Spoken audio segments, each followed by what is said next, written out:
আমার ভাবির রুমে। ওই দিনই আমি তার রূপ দেখে ফেলছি। তো তখন থেকেই আমার তাকে দেখলে মানে গা শিউরে উঠতো, যে মনে হতো যে ভয়ঙ্কর একটা কিছু করবে। মানে মনে হতো, তখন আমি বুঝতাম না, সেক্সুয়াল লাইফটা বুঝতাম না যে সেক্স কি জিনিস, কিন্তু তখন একটা ভয় ঢুকে গেছে, খুব চাপা একটা ভয়। এটা আজকের রাতের কোনো চিল্লাচিল্লি করা যাবে না। তো আমিও চুপ করে, আমার কাছে মনে হচ্ছিল কেউ আমাকে ছুরি দিয়ে আঘাত করতেছে, মানে মনে হচ্ছিল যে কেউ আমাকে ছুরি দিয়ে আঘাত করতেছে, আর আমি ব্লাড দিয়ে পুরো, মানে আমার শরীরে সব ব্লাড বের হয়ে যাচ্ছে। আমার এরকম মনে হচ্ছে যে আমার শরীর থেকে সব ব্লাড বের হয়ে যাচ্ছে। আমি মানে গরু কাটলে যেরকম ইয়ে করে না, আমি এরকম কাঁপতেছি, ওরকম কাঁপতেছি। কিন্তু সে তার কাজ করলো। আমি খুব অবাক হয়েছি যে আমি উঠে বসতে পারতেছিলাম না, সে আমাকে টান দিয়ে উঠে বসাইছে, বসায় বলতেছে ওয়াশরুমে যাও। আমি ওয়াশরুমে কিভাবে গেছি আমি জানি না। কিছু গল্প অবিশ্বাস্য হলেও সত্য। আমি আমার ছোটবেলা থেকে, মানে জন্ম থেকেই শুরু করতে চাচ্ছি। জি শিওর। আমি হচ্ছি, আমার বাবা যিনি ছিলেন উনিও পুরান ঢাকার, আমার মাও পুরান ঢাকার। তো আমি যদি আমার গল্পটা বলতে চাই তাহলে আমার একদম জন্মের আগে, মানে আমার বাবা আমার বিয়ে থেকে শুরু করতে চাচ্ছি। নিশ্চয়ই নিশ্চয়ই, নো প্রবলেম। তো আমার বাবা ছিলেন একজন ব্যবসায়ী পুরান ঢাকার, আর আমার মানে পাশাপাশি উনি হোমিওপ্যাথিক ডাক্তারও ছিলেন। ওকে। তো খুব ভালো একজন মানুষ ছিলেন। আর আমার আম্মু ছিলেন জমিদার, মানে জমিদার টাইপের, পুরান ঢাকায় লাইক জমিদার যেরকম থাকে আর কি, জমিদার বাড়ির মেয়ে ছিলেন। মানে পুরান এমন কি ছিল যে আগের পিতামহ বা প্রপিতামহ যেটাকে বলি জমিদার ছিল, এরকম এরকম, মানে আমার নানাই ছিলেন জমিদার। ওই এলাকার সব বিচার সালিশ করতেন, প্রভাবশালী ছিলেন, প্রভাবশালী খুব। তো ওই দিক থেকে আমার বাবা তো বিয়ের প্রস্তাব দেয়নি, মানে ফ্যামিলি থেকেই। আমার বাবার আবার একটা বিয়ে করেছিলেন আরো 8 বছর আগে আমার আম্মুকে বিয়ে করার, ওটা ছিল লাভ ম্যারেজ। তো আব্বু আর ওই বড় আম্মু একসাথে পড়াশোনা করতেন, ওই দিক থেকে দুইজন পরিচয় হয়ে বিয়ে হয়েছিল। কিন্তু 1.5 বছর পরে আমার ওই বড় আম্মু মারা যায়, অসুস্থ হয়ে মারা যান। তারপরে আমার আব্বু আর বিয়ে করবেন না এরকম বলেছিলেন, যে আর বিয়ে করবো না। তারপর প্রায় 8 বছর পরে আমার দাদু আর ফুপ্পিরা মিলে, মানে আমার আম্মুকে চুজ করে তারপর বউ করে নিয়ে আসেন। তো আমার আম্মু খুব অসুস্থ থাকতেন প্রায়, আমার আম্মু একটু ফিজিক্যালি একটু দুর্বল। তো ওইখান থেকে আমার আম্মুর বিয়ের প্রায় 2-3 বছর পরে আমার একটা বোন হয়। সেই বোনটা মারা যায় 6 মাসের মাথায়, বোনটা মারা যায়। বোনটা মারা যাওয়ার পরে আমার আরেকটা কথা আমি এখানে ভুলে গেছি, যে আমার যে ফার্স্ট মা ছিলেন, মানে বড় মা, আমার আব্বুর যে রিলেশন ছিল, ওইখানে একটা মেয়ে হয়েছিল। ওই মেয়েটার প্রায় 6 মাসের মাথায় মানে পেট খারাপ করে অসুস্থ হয়ে মারা যায়। তো তার পরপরই আমার বড় মাও মারা যায়। তো ওইখানে হচ্ছে আমার ওই বাচ্চাটা ছিল মেয়ে বাচ্চা। হ্যাঁ, তো ওর পরে আমার আব্বু 8 বছর পর বিয়ে করে। তারপর আমার মার একটা মেয়ে হয়, ওই মেয়েটাও মানে ওই মেয়েটা হচ্ছে জন্মের সময় মারা যায়, আর ওই ফার্স্ট একটা হচ্ছে 6 মাস পর মারা যায়। তো এই মেয়েটা হচ্ছে জন্মের সময় মারা যায়। তারপর তার 5 বছর পর আমার ভাইয়া হয়, আমার ভাইয়া আসে। তারপর আমার আম্মুকে বলা হয়েছিল যে আপনার হয়তো অপারেশন করতে হবে, কারণ আপনি আর কনসেপ্ট করতে পারবেন না, খুব অসুস্থ ছিল আম্মু। 2টাই সিজার ছিল, তো ওই সময়টাতে আর কি সিজার বেশি করা যেত না, তাহলে রিস্ক, মানে লাইফে একটা রিস্ক থাকে। তো ওই দিক থেকে আমার আম্মুকে বলা হয়েছিল যে আপনার হয়তো বা ইউটেরাসের অপারেশন করতে হবে। তো আমার আম্মু তখন বলেছিল যে না, আমার একটা মেয়ে দরকার, খুব অসুস্থ অবস্থায় বলেছিল আমার একটা মেয়ে দরকার, মানে আমার যদি একটা মেয়ে থাকতো খুব ভালো। হয়তো বা সৃষ্টিকর্তাই যাচ্ছিলেন যে একটা মেয়ে, মানে আমি যে আসবো এটা তো আর উনি জানতেন না, কিন্তু থাকে না যে অনেক সময় কিন্তু মিলে যায় এরকম। তো আমার আব্বু বলছিল যে মেয়ে হোক ছেলে হোক, আরেকটা হলে ভালো হয়। তো ওইভাবে ট্রিটমেন্ট নিয়ে আমার প্রায় 2 বছর পরে আমি আমার আম্মুর মানে পেটে আসি। তারপর আমার জন্ম হওয়ার পরে আমরা ভালোই ছিলাম, আব্বুর বিজনেস ভালো ছিল। কিসের বিজনেস ছিল? ওনার হচ্ছে ইলেকট্রিক পার্সেল বিজনেস ছিল। তো ওখান থেকে আব্বুর মানে ভালো বিজনেস করতেন। পুরান ঢাকায় ছিলাম আমরা 4 জন, একটা ফ্ল্যাট নিয়েছিলাম। আব্বু বিজনেস করতো, আমি স্কুলে ভর্তি হলাম, ভাইয়া স্কুলে ভর্তি হলো। তো খুব ভালোভাবেই কাটছিল দিনকাল। তো একটা পর্যায়ে যে আমার যখন 10-11 বছর, তখন হচ্ছে আমার আব্বুর বিজনেস একটু প্রবলেম হয়, একটু না ভালোই প্রবলেম হয়, মানে একজন খুব বড় ধরনের একটা লস সে ফেলে দেন। তো আমি এটা বলতে চাচ্ছি না। তো যাই হোক, খুব বড় একটা ট্র্যাজেডি, মানে আমার লাইফের সবচেয়ে বড় ধাক্কাটা আমি ওখানেই পাই, যে আমার আব্বু এরকম একটা পার্সন ছিল। আব্বু সবসময় বলতো যেটা, যে আমার এই মেয়েটা হচ্ছে আমি দেখতে নাকি সেই প্রথম যে আব্বুর বেবিটা ছিল না, মেয়েটা যেটা 6 মাসের মাথায় মারা গেল, আব্বু তাকে খুব ভালোবাসতো। আমি নাকি দেখতে সেম ওরকম হয়েছি, শুধু আমি কালো, ওই মেয়েটা ফর্সা ছিল। তো আমি যখন জন্ম হই তখন আব্বু নাকি আমার ফেস দেখেই কান্না করে দেয় যে এটা আমার বড় বড় মেয়েটা যে ছিল তার মতো হয়েছে। তার মানে ও সেই, মানে আব্বুর ধারণা ছিল যে সেই আসছে, এরকম এরকম কিছু। তা আব্বু আমাকে অনেক আদর করতো, মানে অন্য অন্য বাবারাও আদর করে সব মেয়েদেরই, কিন্তু আব্বুর ভালোবাসাটা কেন জানি একদম ডিফারেন্ট ছিল, অনেক বেশি ভালোবাসতেন, অনেক বলার মতো না। সারাক্ষণ টেক কেয়ার, সারাক্ষণ, রাত নাই দিন নাই সব সময়। আমার রাতে খুব বদভ্যাস ছিল, আমি রাত জাগতাম প্রচুর। প্রতি রাতেই আব্বু আমাকে হেঁটে হেঁটে ঘুম পাড়াতো কোলে নিয়ে। আচ্ছা। প্রায় 10 বছর 11 বছর পর্যন্ত আব্বু আমাকে কোলে নিয়ে ঘুম পাড়াতো, অনেক আদর করতো। আর যখন যেটা, তখন তো ছোট ছিলাম, যখন যেটা বলতাম আব্বু এখন এটা লাগবে, রাত দিন তো বুঝতাম না, আব্বু ওই সময় বের হয়ে যেত, মানে খুঁজতে বের হয়ে যেত কোথায় পাই এটা। আমার মেয়ে বলছে। তো ভাইয়ার সাথে খুব একটা এরকম হয় নাই, আমার সাথে বেশি হতো। তো ভাইয়া এটা নিয়ে একটু জেলাসও করতো, কারণ সাধারণতই কিন্তু মানে ভাই বোনের মধ্যে এটা থাকে। তো আমাদের মধ্যেও এরকম ছিল। তো আব্বু যখন বিজনেস লস হলো তখন খুব বেশি, মানে আব্বু ভেঙে পড়লো। আমরাও মোটামুটি, আমি তো আর বুঝি না, কিন্তু আমি তখন বুঝতাম যে আমার কিছু একটা কমতে যাচ্ছে, মানে কমতি হচ্ছে আমার। কারণ সবকিছু চাওয়ার পরপরই পাওয়া আর একটু লেট করে পাওয়া, এগুলো নিয়ে একটু একটু মেন্টালি ইয়েতে পড়ে গেলাম। তো আব্বু বুঝতে দিত না, শুধু আম্মুকে বলতো যে ওদের বুঝতে দিবে না। আম্মু আমাদের বুঝতে দেয়নি কখনো, এরকম ভাবে ইয়ে করেনি। কিন্তু একটা সময় দেখলাম কি আব্বু বাসা চেঞ্জ করছে, ছোট বাসা নিচ্ছে, মানে এইগুলো খুব ব্রেনে গিয়ে লাগলো যে ছোট বাসা কেন আর এরকম কেন হচ্ছে। আব্বু আস্তে আস্তে ব্যবসা গোটাচ্ছে, নতুন কিছু করার চিন্তা করছে, মানে এগুলো নিয়ে আমিও খুব ডিপ্রেসড হয়ে গেলাম। তখন আমি ক্লাস 6-7 পড়ি, এরকম হবে 7 থেকে 8 উঠবো এরকম। তো আব্বু সবকিছু গুটিয়ে চলে যাচ্ছিল ওনার এলাকায়, মানে দয়াগঞ্জের ওই সাইডে, মানে আমার দাদির এলাকা যে সেটটা, ওই সাইডটাতে চলে যাচ্ছে। ওখানে চলে যাচ্ছে, বলছে আমি ওখানেই বিজনেস করবো, ওখানে একটু মানে রুম রেন্টও কম, আমি ওখানেই চলে যাব। আর আব্বুর যে ফ্ল্যাট একটা কিনেছিল, আব্বু এর মাঝখানে একটা ফ্ল্যাট কিনেছিল কিস্তিতে, তো ওইটাও সেল করে দেয়, সেল করে বিজনেসে ওইটাও ইনভেস্ট করে। এটা একটা বোকামি করে আমার আব্বু। যাই হোক, উনিও বুঝতে পারেনি। তো ওখানে যাওয়ার পরে সেখান থেকে আব্বু আর কিছু করতেই পারলো না। আর আমাকে করলো কি, ওই সাইডটা একটু মানে রাফ এলাকা, তো যে এলাকায় আব্বুরা মানে ওখানে গেল একটু অন্য ধরনের, মানে একটু ইফটিজিং বেশি হয়, এইসব প্রবলেম ফেস করতে হয়। আব্বু তো আমাকে বাসা থেকে বের হতে দিত না, আর ওই সময় আমাকে বোরকা পরাতো। তখন 10-11 বছর বয়স, কিন্তু ওই সময় আমাকে বোরকা পরাতো। তো ওই দিক থেকে চিন্তা করেছে যে এখান থেকে স্কুল চেঞ্জ করতে হবে, এইটি উঠে যাচ্ছে মেয়েটা, তো এখান থেকে স্কুল না চেঞ্জ করে ওর মামার বাসায় থাকুক, আমার ছোট মামার বাসায় আর কি। আমরা তো নানু বাড়ি তো আমার ওখানে বংশাল সাইডে আর কি। তো ওইখানে আমার মামা বাসায় নানু বাড়িতে রেখে আমার আব্বু যায়, কিন্তু রাখতে চায় না প্রথমে। আমার আম্মু খুব রিকোয়েস্ট করে যে এখানে ভালো থাকবে। আর আমার মামা ওইখানকার, আবার নানার পরে আমার মামাই ওখানে মোটামুটি প্রভাবশালী, মানে নানার যে প্রভাবটা ওটা আমার মামা পেয়েছে, মানে ওখানে বিচার টিচার যা হয় সব মামা করে, এখনো করে। তো ছোট মামার বাসায় গেলাম, মামি আমাকে খুব আদর করতেন, মামি আমাকে অনেক স্নেহ করেন, সত্যি কথা এখনো অনেক স্নেহ করেন, কিন্তু আমার যাওয়া হয় না, ওটা আমি পরে বলছি। তো তো ওখানে ছিলাম, মামার বাসায় গেলাম, খালার ছেলে, বড় ছেলে, হ্যাঁ, উনি হচ্ছে আমার, মানে মামার বাসায় আসছে হঠাৎ করে। আমি জানতাম না যে কেন আসছে, মাঝে মাঝে দেখা হলে সালাম দিতাম। কি নাম ওনার? ওনার নাম রিপন। রিপন, ওকে। তো উনি হচ্ছে আমার মামার বাসায় আসছে। আপনার খালাতো ভাই?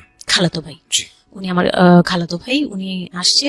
তো অনেকদিন পর আর কি আসছে। ও আমি তখন 9-এ পড়ি, পহেলা বৈশাখ ছিল, আমি 8 থেকে 9-এ উঠে গেছি পহেলা বৈশাখ। তো ওই সময়টাতে তাকে দেখলাম যে সে আমাদের বাসায়। রিপন? হ্যাঁ। তো আমি সালাম দিলাম, ভাইয়া কেমন আছেন, কারণ উনি আমাদের অনেক সিনিয়র, অনেক সিনিয়র। আপনি তখন ক্লাস 9-এ পড়েন? হ্যাঁ, 8 থেকে 9 আর কি। 8 থেকে 9-এ, ওকে। হ্যাঁ। তো ওই সময় আমি দেখে বললাম, ভাইয়া কেমন আছেন, চা খাবেন? তো আমার মামা বললো, হ্যাঁ চা বানিয়ে নিয়ে আসো। তো আমি গিয়ে পরে শুনি যে আমার মামাতো ভাই আমাকে বলতেছে যে আমার মামাতো ভাই আবার আমার একদম মানে আপন ভাইয়ের চেয়েও বেশি বলবো, কারণ ওর সাথে আমি সবকিছু, মানে ও আর আমি একসাথে বড় হয়েছি, কখনো মনে হয়নি যে এটা আমার মামাতো ভাই, নিজের ভাই মনে হতো। তো আমার বলতেছে যে তুই তো এখন আন্টি হয়ে যাবি, মানে দুষ্টুমি করতেছে যে তুই তো এখন বড় ভাবি হয়ে যাবি, হ্যান তেন। আমি বলি কেন? বলে রিপন ভাই না তোরে বিয়ে করতে চায়। তো আমি খুব হেসে দিলাম হুম। হেসে দিলাম, মানে আমি বলতেছি যে দুষ্টামি করতেছে এরকম ভাবছিলাম, যে মনে হয় ফান করছে। আমি ওর সাথে আবার কতক্ষণ চিল্লাচিল্লি যাই, উল্টাপাল্টা কথা বলিস কেন সেই। তো এগুলো নিয়ে ওরা সবাই মিলে আমার সাথে বলতেছে, বলে কি রিপন কেমন কথা বলো উনি এই সেই। বয়সে কত বড় ছিল আপনার থেকে? আমার তখন 13, আর উনার তখন ধরেন 37। 24 বছরের বড়, মানে আপনার না 24 বলতে এখানে, হ্যাঁ 24 বছরই তো বড়, 24 তাই তো? বছরের ও বড়। মাই গড, ওকে। তো উনি তখন, আমি ভাবতেই পারিনি যে এই লোকটার সাথে আমার বিয়ে দিবে সবাই। মানে ও বললে তো এটা পাগলামি মনে করার কথা, Right. যে এটা একটা পাগলামি, এটা এটা কেমন কথা ক্লাস 9 এ পড়া এক যে মেয়ে, উনি যদি মানে লিগেল বয়সে বিয়ে করতে হয় তো আমার সমান একটা বিয়ে। বাচ্চাই থাকতো। হ্যাঁ, তা আমি না ভাবতেই পারিনি তখন। তারপরেও না আমি চুপ হয়ে গেছি, আমি এই ব্যাপারে ডিসিশন দেওয়ার মতো বয়স আমার ছিল না, জ্ঞানও ছিল না। তো হুট করে আমার মামা মামি আমাকে জিজ্ঞেস করারও প্রয়োজন বোধ করেনি, বা জানানোরও প্রয়োজন, কি কারণে জানি না, তবে ওনারাই ডিসিশন নিয়ে বলল যে, আমার আব্বু আম্মুকে জানালো, আমার মেজু খালা যে, মানে হুম। আমার আম্মুর ইমিডিয়েট বড় যে, হুম। উনাকে আমার আব্বু আম্মুর কাছে পাঠায়। হুম। আর আমার আব্বু আম্মু তখন থাকে হচ্ছে তারই আমার এক ফুপির বাসায়, হুম। বাসা ভাড়া নিয়ে থাকে আর কি। হুম। তো ফুপির বাসায় থাকে, ফুপির নিজের বাসা, তো ওখানে থাকে। তো আব্বুর কাছে পাঠায়, তখন আমিও যাই ওই বাসায়। তো আমি তো আর জানি না এই কথা বলতে আসবে। আমি আবার ভাইয়ার সাথে বসে বসে গল্প করতে থাকি, ভাইয়া ছিল, ফুফাতো বোন ছিল, আমরা একসাথে গল্প করতে থাকি। তো হঠাৎ করে শুনি যে একটু মানে আমার খালা খুব জোরে সোরে বলতেছে, মানে চিল্লাচিল্লি করে বলতেছে যে যদি এই বিয়ে না হয় তাহলে আমাদের সাথে তোদের কোনো কন্ট্যাক্ট নেই, আজকে আচ্ছা। থেকেই বন্ধ। আচ্ছা। হ্যাঁ, এই বিয়ে হতেই হবে। কেন হতে হবে? আমার আব্বু বলছে কেন হতে হবে, আমার মেয়ে তো অনেক ছোট, ও তো এই সংসারের ভার নিতে পারবে না, বলো ওগুলো আমরা দেখবো, ওরে আমরা বাচ্চার মতো পালবো। মানে উনি বলতেছে আমি দায়ভার নিলাম, আমি সবকিছু নিলাম, এইভাবে বলতেছে হুম। আমি সবকিছু দেখবো, এগুলা নিয়ে কোনো টেনশনের কিছু নাই, নিজেদের মানুষ, এর চেয়ে ভালো কোনো অফার কোনোদিন পাবা না, মানে এর চেয়ে ভালো কোনো প্রস্তাব আসবে না, এই না সেই না সেই অনেক কিছু বলতেছে। আব্বু মুখে কনভিন্স করতেছে যে এইটা যদি তোমরা হাতছাড়া করো তাহলে আর কখনো মেয়ের জন্য ভালো কিছু পাবা না, আর আমাদের সাপোর্ট তো জীবনেও পাবা না, তোমাদের একটা সাইড পুরো বন্ধ হয়ে যাবে, মানে আমরা আমাদের সাথে তোমাদের একদম রিলেশন শেষ, হুম। তোমাদের মেয়ে এখনই রেখে যাবো, তোমরা কি করবা করো। তো আমার আব্বু ওই দিক থেকে একটু দুর্বল ছিল। পরে আমি এটা শুনে কান্না করে দিছি, মানে সাথে সাথে কান্না করে দিছি। তো আমার ভাইয়াও বুঝছে, আমাকে নিয়ে ছাদে চলে গেছে। আমার ফুফাতো বোন, ভাইয়ার এক খুব ক্লোজ ফ্রেন্ড ছিল, ছোটবেলার বন্ধু, সেও আমাকে খুব আদর করতো বোনের মতো, সেও গেল উপরে, বলতেছে আপু তুই কান্না করিস না, আমরা দেখতেছি কি করা যায়। তো আমার ভাইয়া বলতেছে, বলে কি আমি ওরে নিয়ে কোথাও পালিয়ে যাই, আমার মনে হচ্ছে যে আমি ওকে নিয়ে এখন কোথাও পালিয়ে যাই। যে রিপন ভাই এটা কিভাবে পারে, কিভাবে এটা বলতে পারে যে বিয়ে করবে ওকে। তো আমি খুব কান্নাকাটি করছিলাম। আমার খালা চলে গেল, খালা চলে যাওয়ার পরে আমার ভাইয়া আব্বুকে যে কি বলছে জানি না, আব্বু আবার ছাদে আসছে। আমি কান্না করতেই আসি, মানে তখন কন্টিনিউ কান্না করতেছি। তো আমার আব্বু ছাদে এসে যেটা বললো যে, আমার আব্বু তখন বললো যে, বলে আমি তোমাকে নিয়ে মানে বনে চলে যাব দরকার পড়লে, কিন্তু আমি ওর কাছে তোমাকে দিব না। তো আমি দেখলাম যে আব্বু ফিজিক্যালি, মেন্টালি, আর্থিকভাবে সব দিক থেকে দুর্বল, এখন আমাকে নিয়ে যদি বের হয় সে পারবে না, এটুকু বুঝলাম, তার দ্বারা সম্ভব না এটা। পরে আমাকে বললো যে তুমি যদি রাজি থাকো তাহলে আমার কোনো আপত্তি নেই, আর যদি তুমি বলো যে না আব্বু আমি রাজি না, তুমি শুধু একবার বলো, তাহলে আমি তোমাকে নিয়ে বের হয়ে যাবো, আমরা বাবা মেয়ে কই থাকবো কেউ জানার দরকার নেই। আপনার মার কি ভূমিকা ছিল এই সময়? আমার মা তখন বলতেছে যে দিবে, আমার মা ইচ্ছা ছিল যে দিবে, কারণ আমার মা তখন এই জিনিসটা বুঝে না, মানে আমার মা এমনিতেও অনেক সৎ সরল, সত্যি কথা বলতে ওনার দোষ না এটা, সেইটা বুঝতো না যে এই যে ডিস্টেন্সে বিয়ে দিলে এই বিয়েগুলো টিকে না, বা 24 বছর বয়সের ডিফারেন্স, এগুলো নোট করবেন। এবং খুব ইম্পর্টেন্ট, আসলে খুব ইম্পর্টেন্ট, কারণ বয়সের গ্যাপটা, না ঠিক আছে কিছু কিছু মানুষের জীবনে যে ব্যতিক্রম ঘটে না তা কিন্তু না, কিন্তু এই ব্যতিক্রমটা যদি আমরা উদাহরণ হিসেবে নিয়ে সবার উপর চাপিয়ে দেওয়ার চেষ্টা করি তাহলে কিন্তু সেটা সম্ভব নয়। ঠিক আছে, একটু একটু খেয়াল করবেন, 24 বছরের ডিফারেন্স হচ্ছে ও এবং ওর খালাতো ভাই রিপনের মধ্যে। ও যখন 13 বছর তখন ওর খালাতো ভাই হচ্ছে 37। So it's a huge gap. সাধারণত বলা হয়ে থাকে 4-5 বছরের গ্যাপ ইজ ওকে, কিন্তু এর থেকে বেশি না হওয়াটাই বেটার। সেক্ষেত্রে 24 বছর, কোথায় 4-5 বছর আর কোথায় 24 বছর। হ্যাঁ, দেন হচ্ছে ওই বিয়েটা মানে আপনি কি বললেন? এখানে তো আমি সিদ্ধান্ত তখন আসলে আপনার জায়গায় ছিল। সিদ্ধান্ত আমার জায়গায় বলতে, আমি তখন 13 বছর বয়স, তো মানে আমি তখন প্রেমও করিনি একটাও। হুম মানে একটা এজ থাকে কিন্তু সবকিছুরই। হুম মানে তখন দেখতাম যে আশপাশে মানে যারা কলেজে পড়ে, হুম আমার একটা টার্গেট ছিল যে আমিও একদিন কলেজে পড়বো, আমার অনেক ফ্রেন্ড সার্কেল থাকবে, অথবা আমার ভালো একটা রিলেশন থাকবে, হুম বা বিয়ে হবে, এরকম সবারই একটা ইয়ে থাকে। কিন্তু ওই বয়সটাতে আমার ওইটুকু যাওয়ারও মানে ওই চিন্তাতে আমি যাইনি তখনও, যে আমি একটা রিলেশন করব আর ওই জায়গায় বিয়ে। প্রিয় শ্রোতা, আমরা এখানেই একটা ছোট্ট বিরতি নেব। বিরতির তারপর তো আমি আমার আব্বুকে মনে প্রাণে বিশ্বাস করতাম, তো আব্বুর উপরে ছেড়ে দিলাম। আব্বুকে আর ভাইয়াকে বললাম যে, দুইজন সামনে ছিল, আমাকে বারবার জিজ্ঞেস করতেছে তুমি যদি ইয়েস বলো ইয়েস, তুমি যদি না বলো তাহলে আমি তোমাকে নিয়ে বেরিয়ে যাবো। আমার ভাইয়াও বলতেছে, বলে আমিও আপনার সাথে যাব। তো আমি দেখতেছি আব্বু এমনিতেই 1 থেকে 1.5 বছর বা 2 বছর ধরে এরকম সার্ভাইভ করতেছে, মানে নিজে যুদ্ধ করে পারতেছে না, কাজকর্ম সবকিছু বন্ধ হয়ে গেছে, মানে বিজনেস টিজনেস সব গুটিয়ে ফেলছে।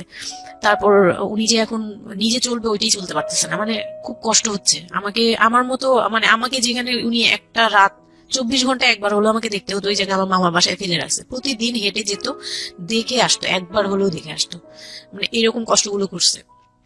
ওই দিক থেকে চিন্তা করে দেখলাম যে না, আমার আসলে উনাকে প্রেশার দেওয়া উচিত না, উনার উপর ছেড়ে দিই। তখন আর কি এটাই মাথায় কাজ করছে যে আব্বু আপনি যেটা বলবেন সেটাই। পরে তার 1 সপ্তাহের মধ্যে 14 এপ্রিল পয়লা বৈশাখ আর 23 তারিখে আমার এঙ্গেজমেন্ট হয়। এঙ্গেজমেন্ট হয়ে যায়। হ্যাঁ, ওই উনি একদম খুব তাড়াহুড়া করে যে এঙ্গেজমেন্ট হতে হবে, বিয়ে হতে হবে খুব শীঘ্রই। তো ওইভাবে এঙ্গেজমেন্ট হয়। আমার এঙ্গেজমেন্টের পরেও আমি একদম স্টপ, আমি আমার মাথায় কিছুই, তখন আমি পুরোপুরি ব্ল্যাঙ্ক, মানে আমি যে নিজের থেকে কিছু বলবো কিছু করব আমার ভিতরে ওইগুলো আর কাজ করছিল না। স্কুলে যাইতাম, অনেক সময় যাই না, এরকম আর কি, যে যেতে ইচ্ছে করলে যাই, না ইচ্ছে করলে যাই না, ওকে। এরকম হয়ে গেলাম। এঙ্গেজমেন্টের 3 মাস পরে বিয়ে হওয়ার কথা ছিল, কিন্তু ঘুরতে ঘুরতে 4 থেকে 5 মাস ইয়ে হলো। তো 2004-এ 4 থেকে 5 মাসের মধ্যে সে আমার সাথে অনেকবার দেখা করতে চাইছে, কেউ দেখা করতে দেয়নি, কারণ আমার ফ্যামিলি খুব রেস্ট্রিক্টেড ছিল এইসব ব্যাপারে, কেউ দেখা করতে দেয়নি। আর আমিও ভয় পেতাম, তো আমি খুবই ভয় পেতাম, উনাকে অনেক ভয় পেতাম, সোজা কথা আমি উনাকে খুব ভয় পেতাম।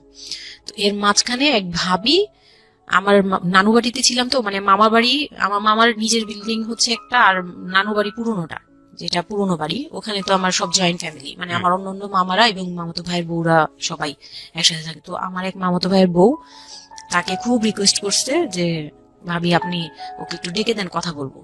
তো আমার মামাতো ভাইয়ের বউ মনে করছে যে সে তো তাদের তো বিয়ে হচ্ছে, তো সমস্যা কি, ডেকে ডেকে দিই। তো আমাকে আর বলে নাই। প্রথমে একবার আমাকে বলছিল যে দেখা করে দিবে, তখন আমি বলছি না আমি যাবো না, আমি দেখা করবো না, আমার খুব ভয় লাগতো। তখন আমার বিয়ের মনে হয় 1.5-2 মাস আগের কথা এটা। তো আমার মামাতো ভাইয়ের বউ আমাকে ডাকছে যে কিছু একটা বলে, মানে জামা বানানো বা সামহাও এরকম কিছু একটা, অনেক বছর আগে, তো ভুলেও গেছে যে কি কি একটা কারণে আমাকে ডাকছে সে। তো আমি গেলাম, একদম মনের অজান্তেই গেলাম। গিয়ে পরে রুমে গেছি, পরে দেখি হইলো মানে রিপন বসে আছে।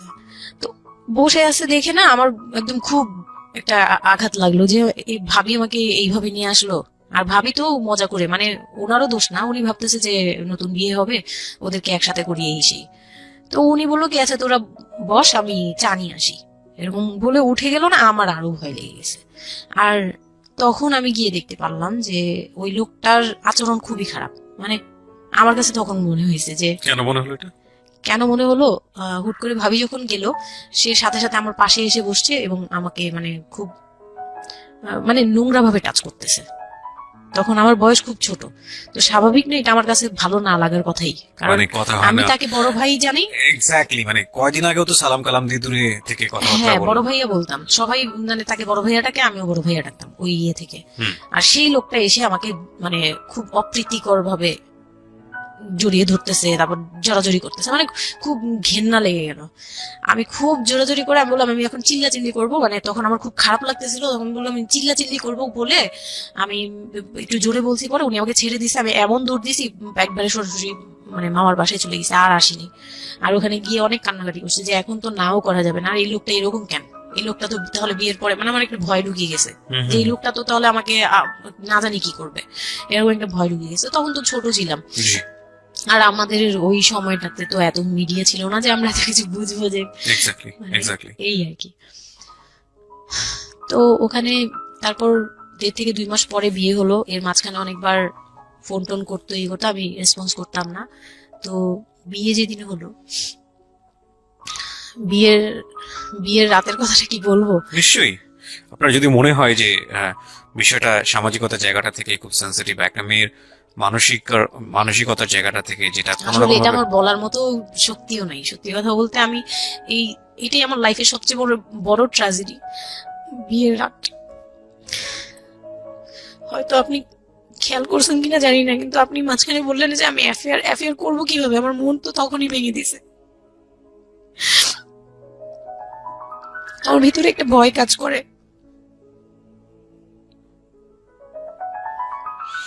কি হয়েছিল আমি জানি, আপনি খুব সুন্দর করে বলছেন গল্প, আপনি আপনার মতো করেই বলবেন, আমরা আসলে মূল মেসেজটাই পেতে চাই।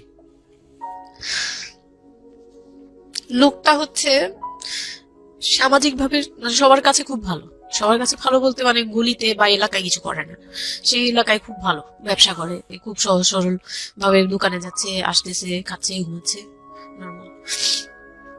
আমার সাথে যেদিন বিয়ে হলো সেদিন খুব বৃষ্টি। তো আমার তো ওই একদিনই আমার ভাবির রুমে, ওই দিনই আমি তার রূপ দেখে ফেলছি। তো তখন থেকেই আমার তাকে দেখলে মানে গা শিউরে উঠতো, যে মনে হতো যে ভয়ঙ্কর একটা কিছু করবে।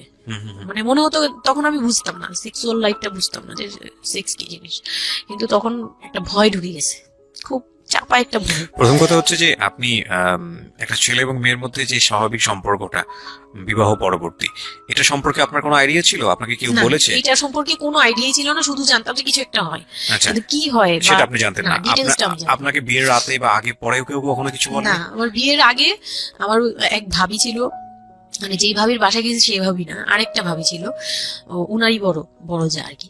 তো ওই ভাবি আমাকে জাস্ট কানে কানে বলছে যে আজকে কিন্তু যাই হোক একদম চুপ থাকবি, আমাকে এইভাবে বলছে, শুধু এটা বলেছে? শুধু এটা বলছে, আজকে যাই তো হোক আরো চুপ ভয়ানক কথা থাকবি। বলেছে, মানে এটা তা আমি শুনলে তো আরো বললাম ভয় যাই লাগে। হোক কি হবে, বলে কিছু বুঝো না তুমি, হ্যাঁ কিছু এতই ছোট কিছু বুঝো না, এইগুলি বলতেছে। মানে আপনার মনে আরো বেশি ভয় ঢুকে গিয়েছে? কোন ধরনের চিল্লাচিল্লি করবি না, চুপচাপ থাকবি, মানে জাস্ট হাসি মুখে এরকম করে বলছে। কিন্তু আমার কাছে একটু ভয় ভয় লাগছে তখনই, যে এই লোকটা তো ওই সময় যদি এরকম মানে খপ করে জড়া ধরতে পারে, এই লোক কি করতে পারে, কি হতে পারে, মানে এই টাইপের একটা ভয় কাজ করছে তখন। তখন এই জিনিসগুলো বুঝতাম না, মানে ফিজিক্যাল রিলেশন বা এগুলি এই সম্পর্কে কিছুই জানতাম না। জানতাম যে কিছু একটা হয়, হাজবেন্ড ওয়াইফে কিছু হয়, কিন্তু কি হয় এটা জানতাম না, এরকম ছিলাম। তো নর্মালি যখন বিয়েটা হলো, কমপ্লিট হলো, সে তো মানে কতক্ষণে রুমে যাবে এরকম। একটু পজ দিচ্ছি আমি এখানে, কারণ আমি জানি যে ম্যাক্সিমাম, আমি গেস করছি এখানে, কারণ এখানে যারা শুনবে বা এই মুহূর্তে যারা শুনছে তাদের ইন্টেনশনটাকে আমি একটু ক্লিয়ার করতে চাই। সেটা হচ্ছে, আমরা এটা বলি যে this is an entertaining show, but এই জীবন গল্প বলেন বা আমার লাস্ট 7-8 ইয়ার্স এর ক্যারিয়ারে আমি রেডিওতে যে ধরনের প্রোগ্রাম করেছি, সোশ্যাল অ্যাওয়ারনেসের জায়গাটা থেকে এটা কি ধরনের ভূমিকা রেখেছি সেটা আপনারা আপনাদের জায়গা থেকেই ভালো মূল্যায়ন করতে পারবেন। বাট আমি একটু করজোরে আপনাদের কাছে একটা মিনতি করতে চাই, এই ঘটনাটাকে সিনেমা হিসেবে না দেখে, সিনেমার পর্দায় কিছু একটা ঘটতে যাচ্ছে এরকম একটা কিছু হিসেবে না দেখে, রেডিও হিসেবে না দেখে, একটু নিজের জায়গা থেকে চিন্তা করে দেখবেন, বা যদি বিষয়টা এরকম হয় একটা মানবিক জায়গা থেকে একটু চিন্তা করে দেখবেন।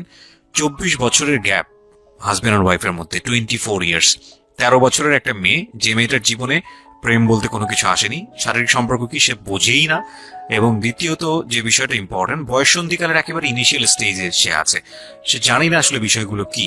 আর 37 বছর মানে হচ্ছে আমাদের পার্সপেক্টিভ থেকে, আমাদের সামাজিকতা জায়গা থেকে, একটা ছেলে যখন একদম এই সমস্ত স্টেজ, প্রেম বলেন, শারীরিক সম্পর্ক বলেন, বা অন্যান্য যে বিষয়গুলো আছে সেগুলো বলেন, সেগুলো অতিক্রম করে মোটামুটি বৈষয়িক হয়ে গেছে। বৈষয়িক বলতে আমি যেটা বোঝাচ্ছি, এই জীবনে এসে দায়িত্ব ছাড়া অন্য কোনো কিছু থাকে না 37 কিংবা 40 বছরের পর থেকে, এরকম একটা স্টেজে আছে। তার মানে ওদের মধ্যে মেন্টাল ম্যাচিং এর কত বড় একটা গ্যাপ। সেই জায়গাটা থেকে ছেলেটা যদি মেয়েটাকে বুঝতে না চেষ্টা করে, বিশেষ করে ছেলের দায়িত্ব, কারণ যেহেতু সে সিনিয়র, যদি বুঝতে না চেষ্টা করে, তাহলে এটা কতটা অমানবিক এবং কতটা পাশবিক, কতটা ভয়ঙ্কর হতে পারে মেয়েটার জায়গাটা থেকে, এটা একটু চিন্তা করবেন। সো বিশেষ করে যারা বাসরাত বিষয়টাকে মাথায় রাখছেন তাদেরকে আমি বলবো প্লিজ থিঙ্ক লাইক দিস। এখানে একটু মানবিক হওয়া প্রয়োজন। এখানে যদি আমরা শুধু এন্টারটেইনমেন্ট হিসেবে বিষয়টাকে নিই, তাহলে আমি আসলে যে কারণে এই বিষয়টা আনতে চাচ্ছি সেই মেসেজটা ক্লিয়ার হবে না। Okay, so please feel the story actually. তারপর বিয়ের দিন যেটা আর কি, রাতের বেলা সবাই আমাকে নিয়ে আসলো বাড়িতে, মানে ওনাদের বাসায়। তো ওই বাসায় হচ্ছে একটা রুম, মানে প্রথম হচ্ছে বাসায় ঢুকেই কোনো বারান্দা টারান্দা কিছু নেই, শুধু রুম আর সিঁড়ি, আচ্ছা, সিঁড়ি ঘর। মানে পুরান ঢাকার বাসাগুলো একটু বেশি ইয়ে হয়তো, খুব ছোট ছোট হয়তো, ঘিঞ্জি টাইপের হয়। হ্যাঁ, আমি একদম। একসময় জিএসআরসিতে কাজ করতাম, আমার ফার্স্ট জব ছিল ওটা। আমি সার্ভে করেছিলাম পুরান ঢাকায়, আচ্ছা। সেটাই আমার প্রথম পুরান ঢাকায় যাওয়া, এবং আমার কাছে মনে হয়েছিল যে আমি কোথায় এসেছি। অনেক ঘিঞ্জি ভাইয়া, না, এখনো এটা কারণ এখন হচ্ছে নাই কি, পুরান ঢাকা হয়তো। নিয়ে অনেকেই অনেক কিছু বলেন, কারণ ঢাকাইয়া যারা, তাদের কাছে পুরান ঢাকাটা একটা নস্টালজিক জায়গা। হ্যাঁ। আমি তো আর ঢাকায় বড় হইনি, না। সো আমার কাছে ঢাকা, আমি যখন ঢাকায় প্রথম পাড়া দিয়ে যখন পাবলিক বাসে উঠেছিলাম, তখন আমার কাছে মনে হচ্ছে আল্লাহ আমি কোথায় আসলাম, এই জায়গায় আমি কেন আসলাম। তো নর্মালি হচ্ছে ঢাকা এরকম। তারপরে যখন পুরান ঢাকায় গেলাম, পুরান ঢাকার সাথে আমার ওই ধরনের অ্যাটাচমেন্ট কখনোই ছিল এটা না। অনেক বেশি, অনেক ঘিঞ্জি ভাইয়া। আমার মনে আছে চকবাজারের যেই চকবাজার নামে একটা যে জায়গা আছে, ওখানে হ্যাঁ, চুরি চকবাজার। প্রতিভা কি যেন একটা আছে না, যে মেয়েদের কসমেটিক্স বিক্রি করে, হ্যাঁ। ম্যাক্সিমাম হচ্ছে নকল, আমি জানি না এখন কি রকম আছে।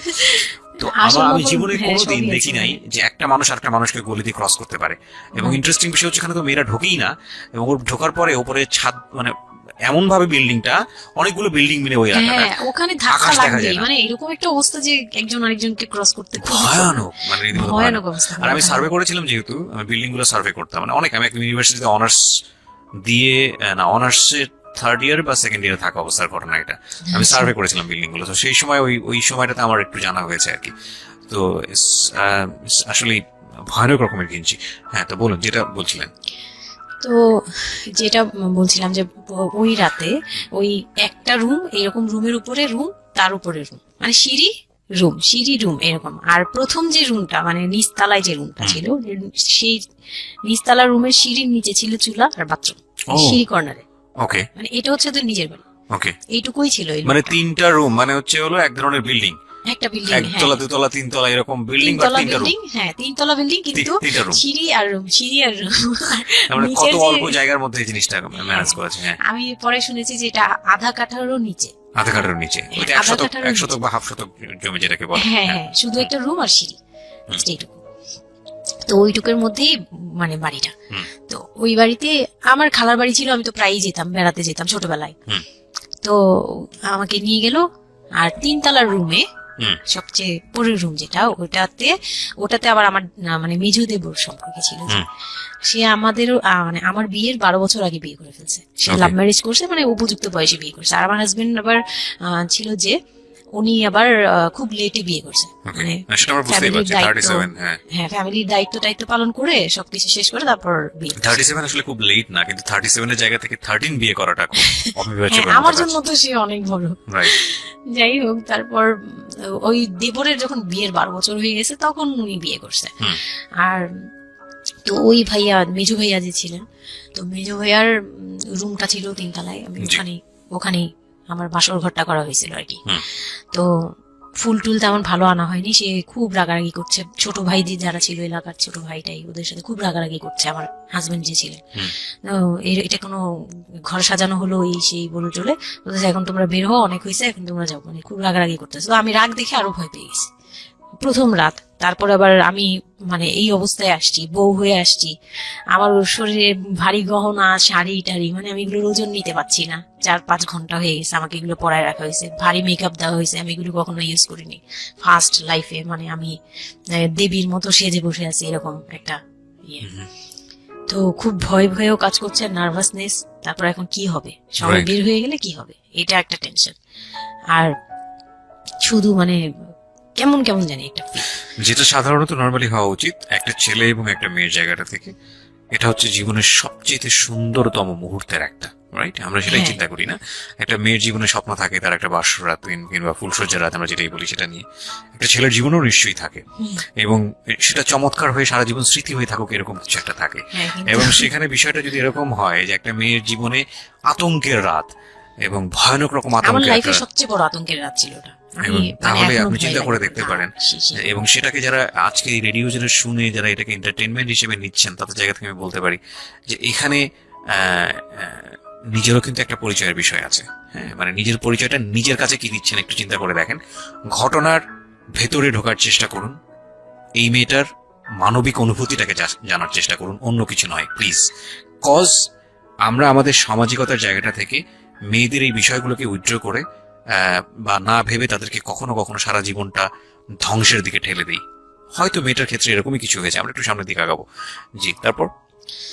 তারপর উনি আমাকে আমি তখন শাড়ি টাড়ি পরা, গহনা পরা, তো খুব নর্মালি সবাই চলে গেল পরে খুব নর্মালি আমাকে বলতেছে যে ড্রেসটা চেঞ্জ করো, শাড়িটা চেঞ্জ করো, গহনা টহনা চেঞ্জ করো। তো আমি আমি আমার লাগেজ থেকে একটা 3 পিস নিলাম, ওই 3 পিসটা নিয়ে ওয়াশরুমে চলে গেলাম। ওয়াশরুম বলতে ওই যে উপরের রুমেই একটা ওয়াশরুম আছে, আর নিচের রুমে মানে উপরের রুমে তো আর সিঁড়ি ঘর নাই, সিঁড়ি ঘরটাতেই একটা ওয়াশরুম ছিল, ছোট্ট একটা টয়লেট ছিল। ওইটাতে গিয়ে আমি চেঞ্জ করলাম খুব কষ্টে, চেঞ্জ করে তারপর মুখের মেকআপ টেকআপ এগুলো ওয়াশ করে আসলাম। তারপর আসার পরে উনি বলতেছে উজু করে আসো।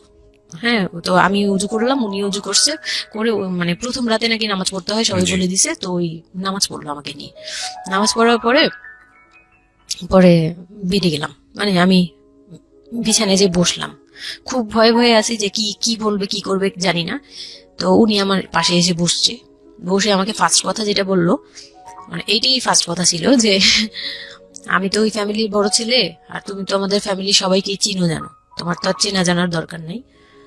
আর আমার তখন ওনার মা মারা গেছে 3-4 বছর, মানে 3 বছর হবে এরকম, 3 থেকে 4 বছর এরকম হবে। মানে আমার মা মারা যাওয়ার পরে আমি এখন সংসার দেখি, আমার আমার হয়ে আমার মার জায়গাতে এখন তুমি। এটা শোনার পর আমার কাছে মনে হলো আস্ত একটা বাড়ি আমার মাথার উপর তুললো। এটা আমি যেখানে নিজের এটা একটা বিষয়, ওই কথাটা কিন্তু খুব সুন্দর বলেছে। মানে ওর 37 ইয়ার্স এর জায়গাটা থেকে এটা খুব সুন্দর একটা কথা, কিন্তু কথা হচ্ছে 13 বছরের একটা মেয়ে কেন এটা বুঝতে যাবে? ও কিন্তু এটাই বুঝেছে যে এই এত 3 তলা একটা বাড়ি, 3 রুমের একটা বাড়ি ওর মাথার উপরে দিয়ে দেওয়া হলো। দেখুন, এই জিনিসটাই আমি আপনাদেরকে বোঝানোর চেষ্টা করছি যে আসলে সবকিছুর একটা বয়স থাকে। হ্যাঁ, এবং ছেলেটার জায়গা থেকে কিন্তু খুব সুন্দর নামাজ পড়েছে, বসছে, এখন পর্যন্ত আমাদের কাছে ভালোই লাগছে শুনতে। কিন্তু এটা আসলে কেউ বুঝতে চাইবে? 13 বছরের মেয়েটাকে এই জিনিসটা বুঝতে চাইবে? এইটা বোঝাটা জরুরি ছিল। হ্যাঁ হ্যাঁ, তারপর উনি যেটা বলছে যে আমার ভাই বোন আছে, সবাই আমার ছোট, কিন্তু আমার তো প্রায় 10-12 বছরের বড়। ওনার যে 10-12 বছরের ছোট, সে আমার 12-13 বছরের বড়। মানে তাকে আমি ছোটবেলা থেকে এইভাবে দেখে অভ্যস্ত। তো এইগুলো চিন্তা ভাবনা, মানে ওই সময় তো আর এত কিছু কিন্তু উনার ছোট ভাই বোন এগুলা, মানে উনার কাছে তো এগুলো বাচ্চা এখনো, আর আমার কাছে তারা অনেক বড়।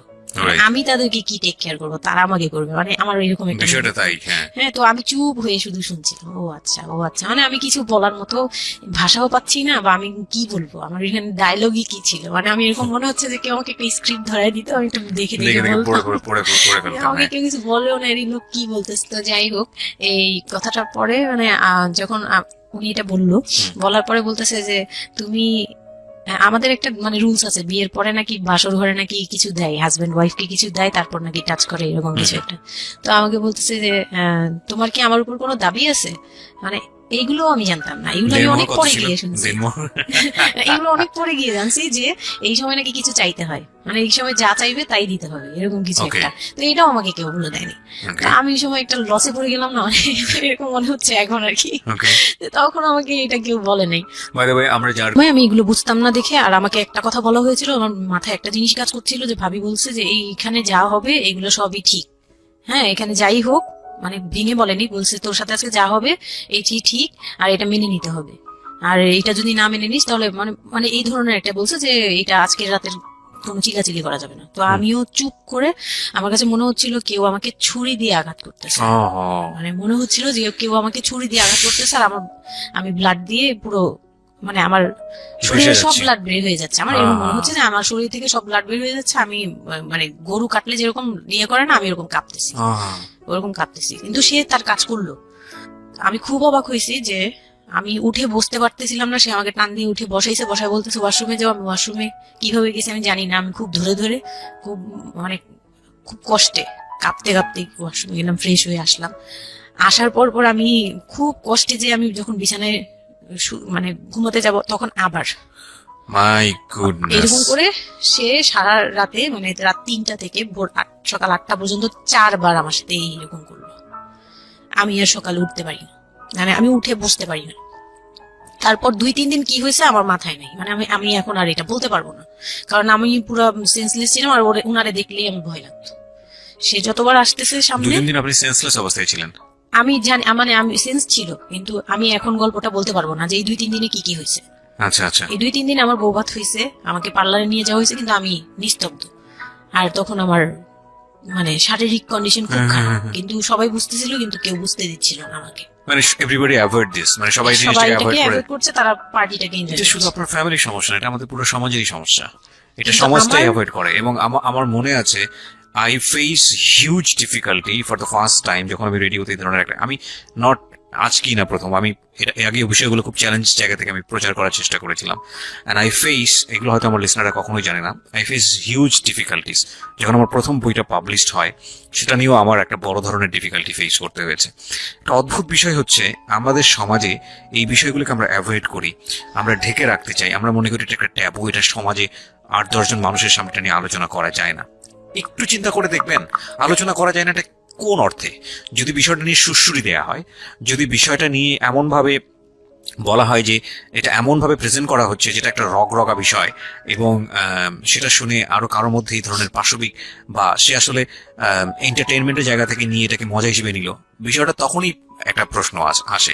কিন্তু যদি বিষয়টা লেসনের জায়গা থেকে আসে, একটা সামাজিক শিক্ষার জায়গা থেকে আসে, যে একটা পুরুষ, সে 37 বছর বয়স, সেটা আমিও হতে পারি, আপনিও হতে পারি, বা যে যে ছেলেটা ওনার জীবনে এসছে সে তো হয়েছেই, যে তারা যেন কখনো এরকম অমানবিক না হয়। এবং নট অনলি দিস, একটা মেয়ে যখন 13 বছরে থাকে, তাকে পরিবারের এত বড় সাপোর্টের জায়গা থেকে দেয়, বাবা এত ভালোবাসতো, তার জায়গাটা থেকেও কোন একটা সাময়িক সমস্যার সমাধান করবার জন্য বা যাই হোক না কেন, শেষ পর্যন্ত যে রাজি হয়েছে, এরকম একটা এক ধরনের, এটা থাকতো জবাই করা আমি বলবো। যে একটা মেয়েকে শুধু শারীরিকভাবে হয়তো সে যে প্রবলেমটা ফেস করেছে ওই রাতে, সেটা হয়তো সে ধীরে ধীরে রিকভার করবে, কিন্তু সারা জীবনের জন্য সে যে মেন্টালি ওই জিনিসটাকে ভয়ানক রকম ভাবে একটা বাজে জায়গায় বাজেভাবে চিন্তা করা শুরু করলো মানুষের জৈবিক চাহিদার জায়গাটাতে, এটা তো একটা মানুষের থিঙ্কিংটাকে জবাই করে দেয়া, তাই না? এবং এইটা কত ভয়ানক রকমের অপরাধ, কত ভয়ানক রকমের ভুল। এবং আমাদের এই জায়গাটাতে আমাদের অনেক বেশি পরিমাণে বড় যারা আছি, সিনিয়র যারা আছি, তাদের বোঝা উচিত। প্রথম কথা হচ্ছে, লিগেলি যদি আমি বলি, তাহলে বিয়েটা বৈধ ছিল না, কারণ সরকার কিন্তু আমরা যতদূর জানি যে 18 নিচে বিয়ে দেওয়াকে পারমিট করে না। দ্বিতীয় কথা হচ্ছে যে মানসিকভাবে সে পরিপক্ক ছিল না। তৃতীয় কথা হচ্ছে যে যদিও বা বিয়েটা হলো, তাহলে তাকে যে একটি প্রপার এডুকেশন দেয়া, যে এই বিষয়টা হচ্ছে এরকম, প্রপারভাবে বড় করা, প্রপারভাবে নার্সার করা, সেটার মারাত্মক রকমের অভাব ছিল। ঘটনা এখানে শেষ হয়ে যায় নাই, ঘটনা কিন্তু এখানে শুরু হলো। কারণ বাংলাদেশের অনেক মেয়ের জীবনে এরকম দুর্ধর্ষ রাত আসে, এবং এই রাতগুলো সারাটা জীবনের জন্য তাকে বেদনার স্মৃতি, তাকে সারাটা জীবনের জন্য একটা ভয়ঙ্কর রকমের মোমেন্টের মধ্য দিয়ে নিয়ে যায়। আমরা এগুলো নিয়ে কথা বলতে পছন্দ করি না, আমরা এগুলো নিয়ে কথা বলি না, আমরা এগুলোকে নিয়ে কথা বলাটা একটা সামাজিক জায়গা থেকে ট্যাবু মনে করি। এই ট্যাবুর ধাক্কায় কত কত মেয়ের জীবন, কত কত মানুষের জীবন, কত কত সংসার জীবন নরকে পরিণত হয়েছে, সে খবর অনেকেই আমরা রাখি না, রাখার প্রয়োজন মনে করি না। But this is a very important issue, that's why I am discussing on this. Okay, বলুন আপনি তারপর। তারপর যেটা হচ্ছিল যে, মানে ওই রাতের পর থেকে, মানে ওই লোকটাকে আমার শুধুই দায়িত্ব মনে হয়েছে। মানে আমার কাছে মনে হতো যে এটা আমার দায়িত্ব, যে উনার বাসায় আমার থাকতে হবে, আর উনার সাথে থাকলে আমার এরকম করতে হবে। You feel like this, right? হ্যাঁ। আপনি এই ঘটনা ঘটার পরে কি আপনি কারোর সাথে ডিসকাস করার সুযোগ পাননি, যে না, আমি শুধু এরকম ক্লোজ কেউ ছিল না যে আপনার সাথে এরকম একটা বাজে ঘটনা ঘটছে, বা আপনি এটা এটাকে রিকভার করতে পারছেন না মেন্টালি, বা আপনার সাথে যার বিয়ে হলো তাকেও বলতে পারছেন না যে আমার এইসব জিনিসগুলো? না, আমি উনাকে ভালোভাবে নিতেই পারছিলাম না। সোজা কথা, আমি উনার সাথে কোনো কিছু ডিসকাস করতাম না, বা অনেক পরে গিয়ে যখন ডিসকাস করেছি, তখন উনি আমাকে উল্টাপাল্টা বুঝ দিয়েছে। মানে এটা ওগুলো অনেক আমি পরের বলবো। সময়টাতে, হ্যাঁ, বাট ওইটা ইট হ্যাপেন্স বলবো। রেগুলারলি, না র্যান্ডমলি এই জিনিসগুলো হয়ে যাচ্ছিল আপনার সঙ্গে? হ্যাঁ, প্রায় Okay. মাস থেকে 2-3 মাস এরকম হলো। তারপর মানে এটা আমি বলি যে, প্রথম তো 4-5 দিন তো রেগুলার হলো। তারপর আমি মানে আমার ব্লিডিং অফ হচ্ছিল না, আমার কন্টিনিউ হচ্ছিল ব্লিডিং। তো এক সময় যে ব্লিডিং এর মধ্যেও তিনি অনেক বাজে ইয়ে করেছে। তো ওর পরে আমি বাসায় যেতে চাইলে বাসায় যেতে দিত না, এভাবে ইয়ে করে ফেললো।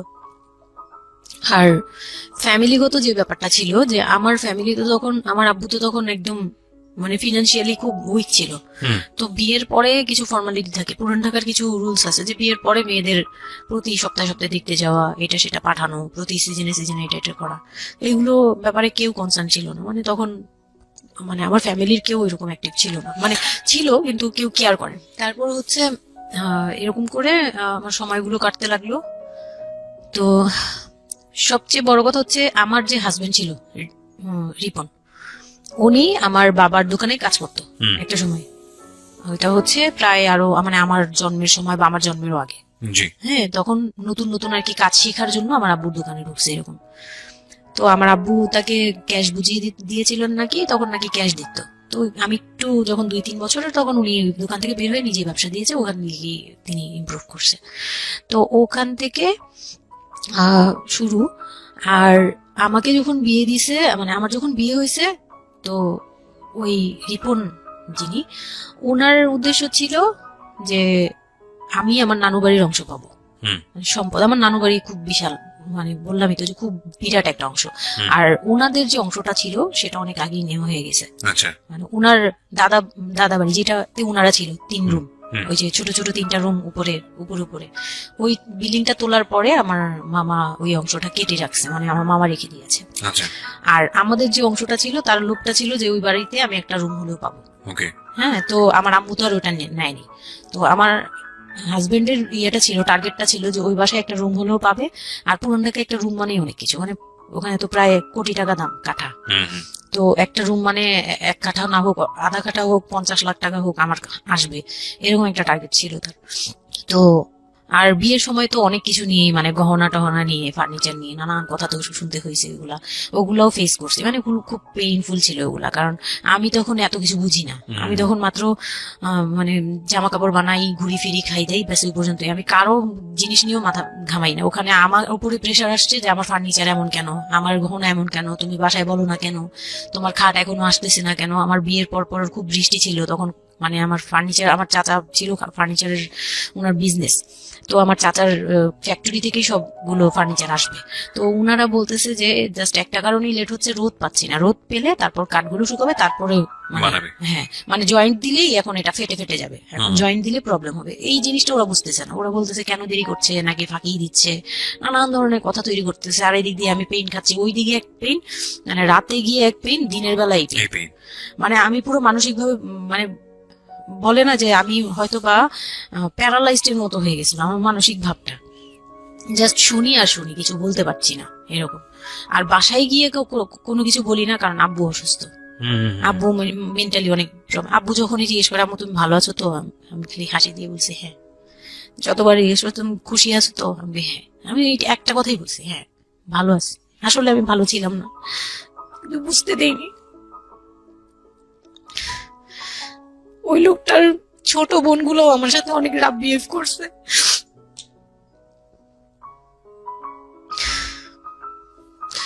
তো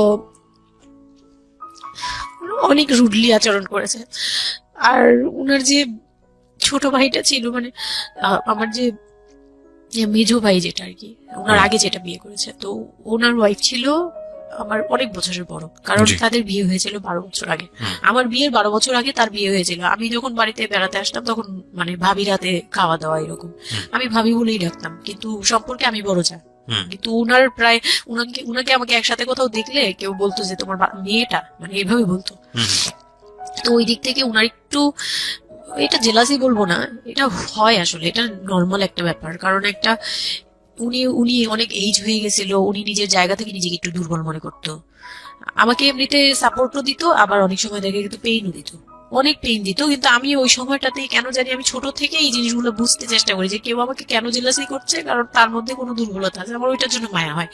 আমার কখনো এইটা মনে হয় না যে সে কেন জেলাসি করবে, আমি তার সাথে এখন কোচাকুচি করবো, মানে এই টাইপের মেন্টালিটি আসে না আমার। কেন জানি মনে হয় এই জায়গাটা যদি শুধরানো যেত, তাকে যদি একটু বোঝানো যেত আমি তাকে খুব ভালোবাসি বা আমি তাকে কিছু হেল্প করতে চাই, এরকম মনে হতো। তো ওই দিক থেকে আমি কিচ্ছু বলতাম না, কিন্তু সে আমাকে খুব পেইন দিত, কথাবার্তা এটা সেটা। উনি অনেক সিনিয়র পার্সন ছিল, তো কোনো গেস্ট আসলে আমাকে কিভাবে ছোট করবে, কিভাবে আমাকে অপমান করা যায়, কিভাবে কি দিয়ে, এগুলো নিয়ে সবসময় ইয়ে করতো। ওই দিকগুলো খুব পেইনফুল ছিল। তো ওগুলো যখন শেষ করলাম, মানে আমার যাকে বলতাম মাঝে মাঝে দুই একটা কথা, এগুলো নিয়ে সে আবার মানে মানে এখানে সেখানে বলে আরো ব্যাপারটাকে বড় বানাতো। তো আমি তখন বুঝতাম না, এখন বুঝি। তো এর মাঝখানে হলো কি, আমি প্রেগনেন্ট হলাম। বিয়ের ও কয় মাস না পরে না, ঘটনা? বিয়ের 1.5 মাস পরে আমি হচ্ছে কক্সবাজার যাব। আচ্ছা। আমার হাজবেন্ড বলতেছে যে ঈদ চলে আসছে, তুমি ঈদের মধ্যে কিছু না নিয়ে আসো, ঈদের পরে আমরা কক্সবাজার যাই, এখানে কোনো খরচ টরচ যাতে আমাদের না হয়, হ্যাঁ, এই জন্য আমরা কিছু কিনবো না। আমি বলছি আচ্ছা ঠিক আছে। তো তখন হচ্ছে আহ বসুন্ধরা সিটি মার্কেটটা হচ্ছে নতুন হয়েছে। তো উনি বলতেছে আমরা বসুন্ধরা সিটিতে যাব শপিং এ, কিন্তু উনি যেটা বলতেছে যে আমার মানে বসুন্ধরা সিটিতে যাবে, কিন্তু আমাকে যে কিছু কিনে দিবে না এটা আমি জানতাম না। তো উনার সাথে আমি গেলাম, প্রায় 20,000 থেকে 25,000 টাকা শপিং করলো। ওগুলা হচ্ছে সব উনার বোন জামাই, বোনের বাচ্চা কাচ্চা, মানে ফ্যামিলির জন্য আর কি, ভাই বোন। আমিও পছন্দ করে করে কিনলাম সবার জন্যই যা যা লাগে। কেনাকাটার পরে আমি তো তখন ছোট মানুষ, তখন তো আমার 13-14 বছর বয়স।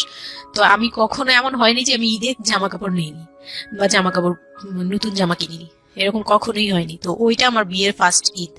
তো আমার একটা শখ ছিল কি যে অন্তত একটা কটন ড্রেস হলেও আমি পাবো, এরকম একটা ইয়ে ছিল আমার ভিতরে, যে না আমাকে কি আর না দিবে নাকি, বলছে দিবে না, ও হয়তো বা ভালো কিছু দিবে না, হয়তো নর্মাল কিছু হলেও আমাকে দিবে, ঈদে তো আর পুরনো জামা পরে থাকবো না।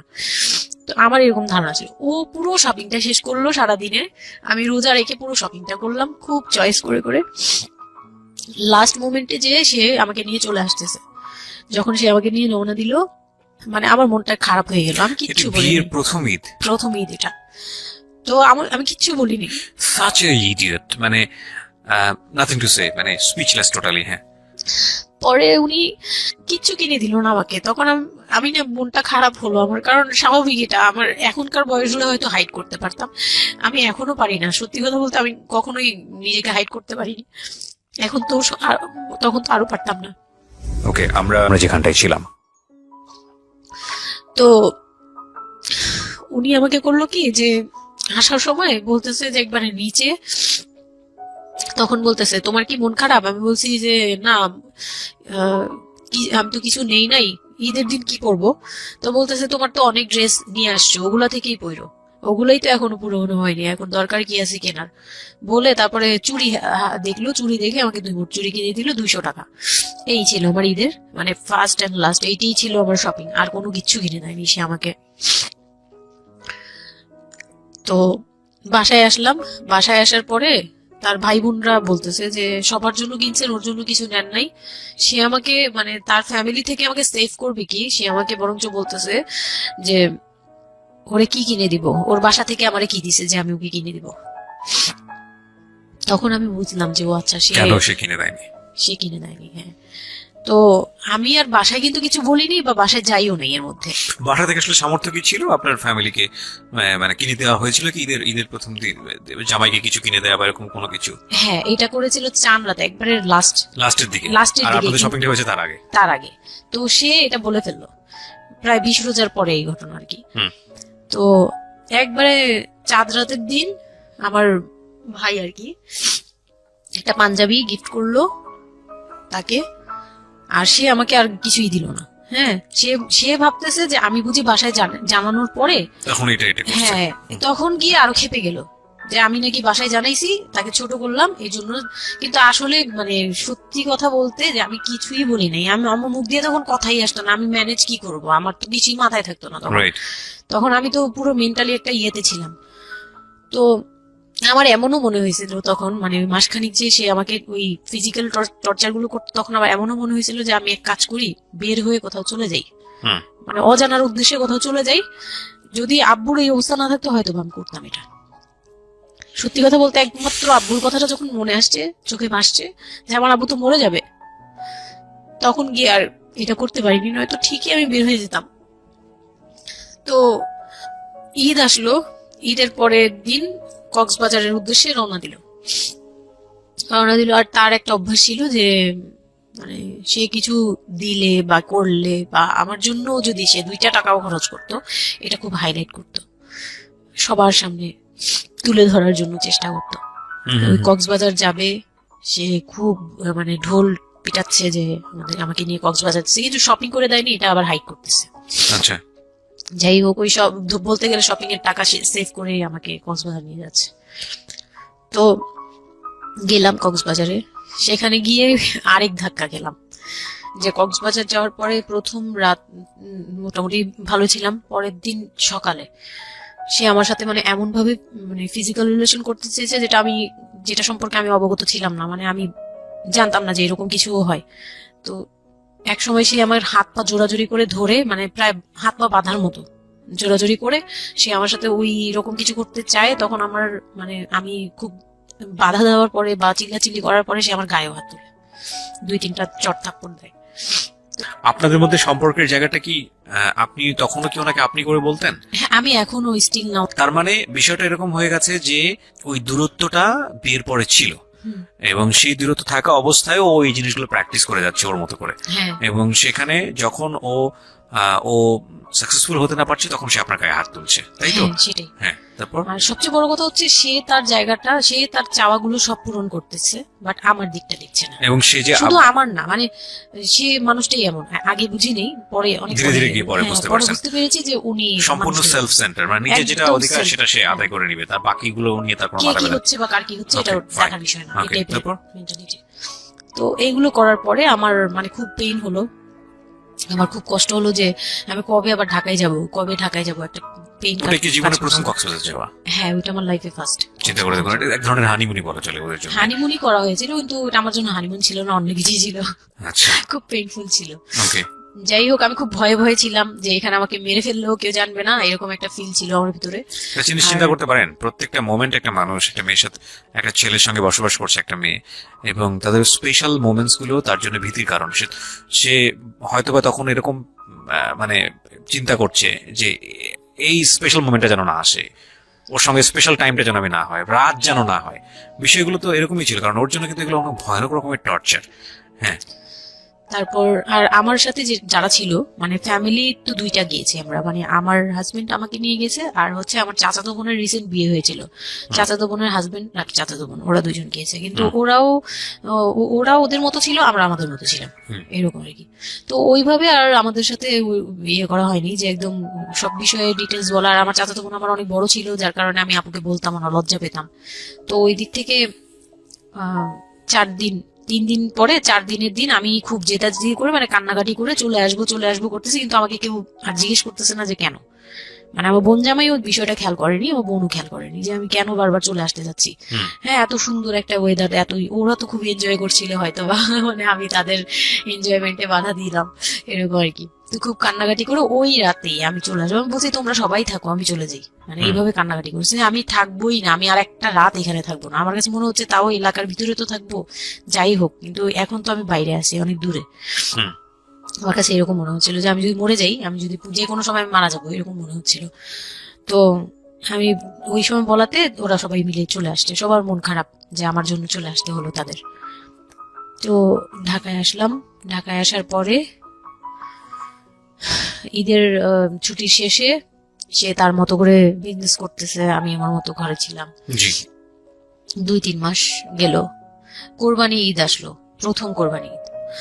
কোরবানি ঈদের সময় যেটা হলো সেটা হচ্ছে আমার মামার বাসা থেকে মাংস, মানে কোরবানি ঈদের যে মাংসটা পাঠায়, পুরান ঢাকার একটা ইয়ে আছে যে নতুন বিয়ে হলে বাবার বাড়ি থেকে রান পাঠানো হয়, একবারে পুরো একটা রান ধরে পাঠিয়ে দেয়, বাবার বাড়ি থেকে মেয়েদের পাঠায়, মানে কোটাকুটি নেই, রানী পাঠিয়ে দিতে হবে। একদম আস্ত পাঠায়, এটা পুরান ঢাকার রেওয়াজি। একবারে যে কয়টা মেয়ে থাকবে ওই কয়টা রান বাসায় যাবে, মানে ওই রানগুলোর কেউ কাটতে পারবে না, একদম আস্ত পা ধরে দিয়ে দিবে একবারে। আচ্ছা আচ্ছা, ইন্টারেস্টিং তো। হ্যাঁ, এটা কিন্তু পুরান ঢাকার একটা রেওয়াজ, এখনো আছে। মানে কোরবানি হলেই সঙ্গে সঙ্গে রানটা যাবে মেয়ের বাসায়, আচ্ছা, মেয়ের বাসায় যেতেই হবে এটা। তো ওইরকম আমার মানে ওরা আশা করছিল যে আমার মামা এরকম করবে, কিন্তু আমার মামা তো প্রায় অনেক বড় গরু দেয়, আর একটা দেয় না, 2টা থেকে 3টা দেয়। তো ওনার নিজেরই আছে 3টা মেয়ে, 3 মেয়ের শ্বশুর বাড়িতে পাঠাতে হয় 3 রান। মানে এখন এক মেয়ের, বড় মেয়ের যে 20 বছর 22 বছর হয়ে গেছে বিয়ের, তারপরও পাঠাচ্ছে, প্রতিনিয়ত পাঠাতে হয়। তো ওই দিক থেকে আমি যদি এখন আরেকটা নেই, তাহলে ওনার কিন্তু আরো কাউকে উকিল দিয়েছে, বা আরো কোনো মেয়ে আছে, মানে আমার উকিল দিয়েছে, আমার খালু দিয়েছে, আরেক খালু, আমার ওই খালা হচ্ছে আমার আম্মুর খালাতো বোন, মামাতো বোন, কিন্তু আমাদের বাসায়, মানে আমার নানু বাড়িতে বড় হয়েছে এদিকে, আমার আম্মুর খুব ক্লোজ। তো ওই খালু আমাকে উকিল দিয়েছে।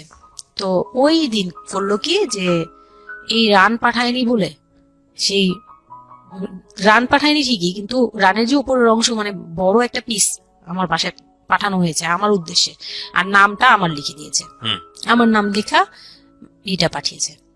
তো ওই মাংসটা রেখে যখন চলে গেছে না আমার ভাই, তার ছোট বোন, আমি তখন মানে দেখলাম যে মানুষ কতটা হিংস্র হলে পরে এরকম ফেস হয়। আমি তো চুপ করে বসে আছি, আমি কিছুই মাথায় নেই যে এটা নিয়ে যে কি হবে, আমি বুঝিই নেই বিষয়টা। সে মাংসটা ধরে রাস্তায় ফেলে দিছে ঈদের দিন রাস্তায় ফেলে, এই মাংসে কেন ওর নাম লেখা থাকবে?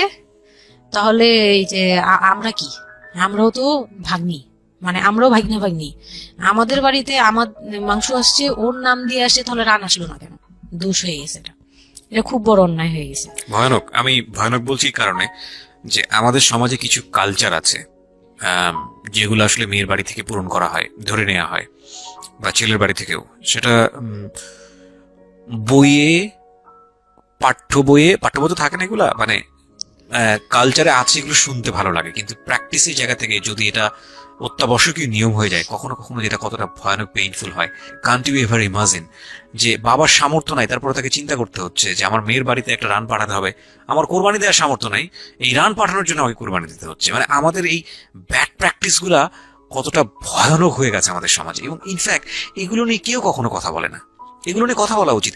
একটা মানুষ, একটা সোসাইটি চেঞ্জ হবে কিভাবে, একটা মানে পুরো কমিউনিটি চেঞ্জ হবে কিভাবে, একটা রাষ্ট্র চেঞ্জ হবে কিভাবে? এই ছোট ছোট আমরা তো সব জায়গাতেই পয়জনাস।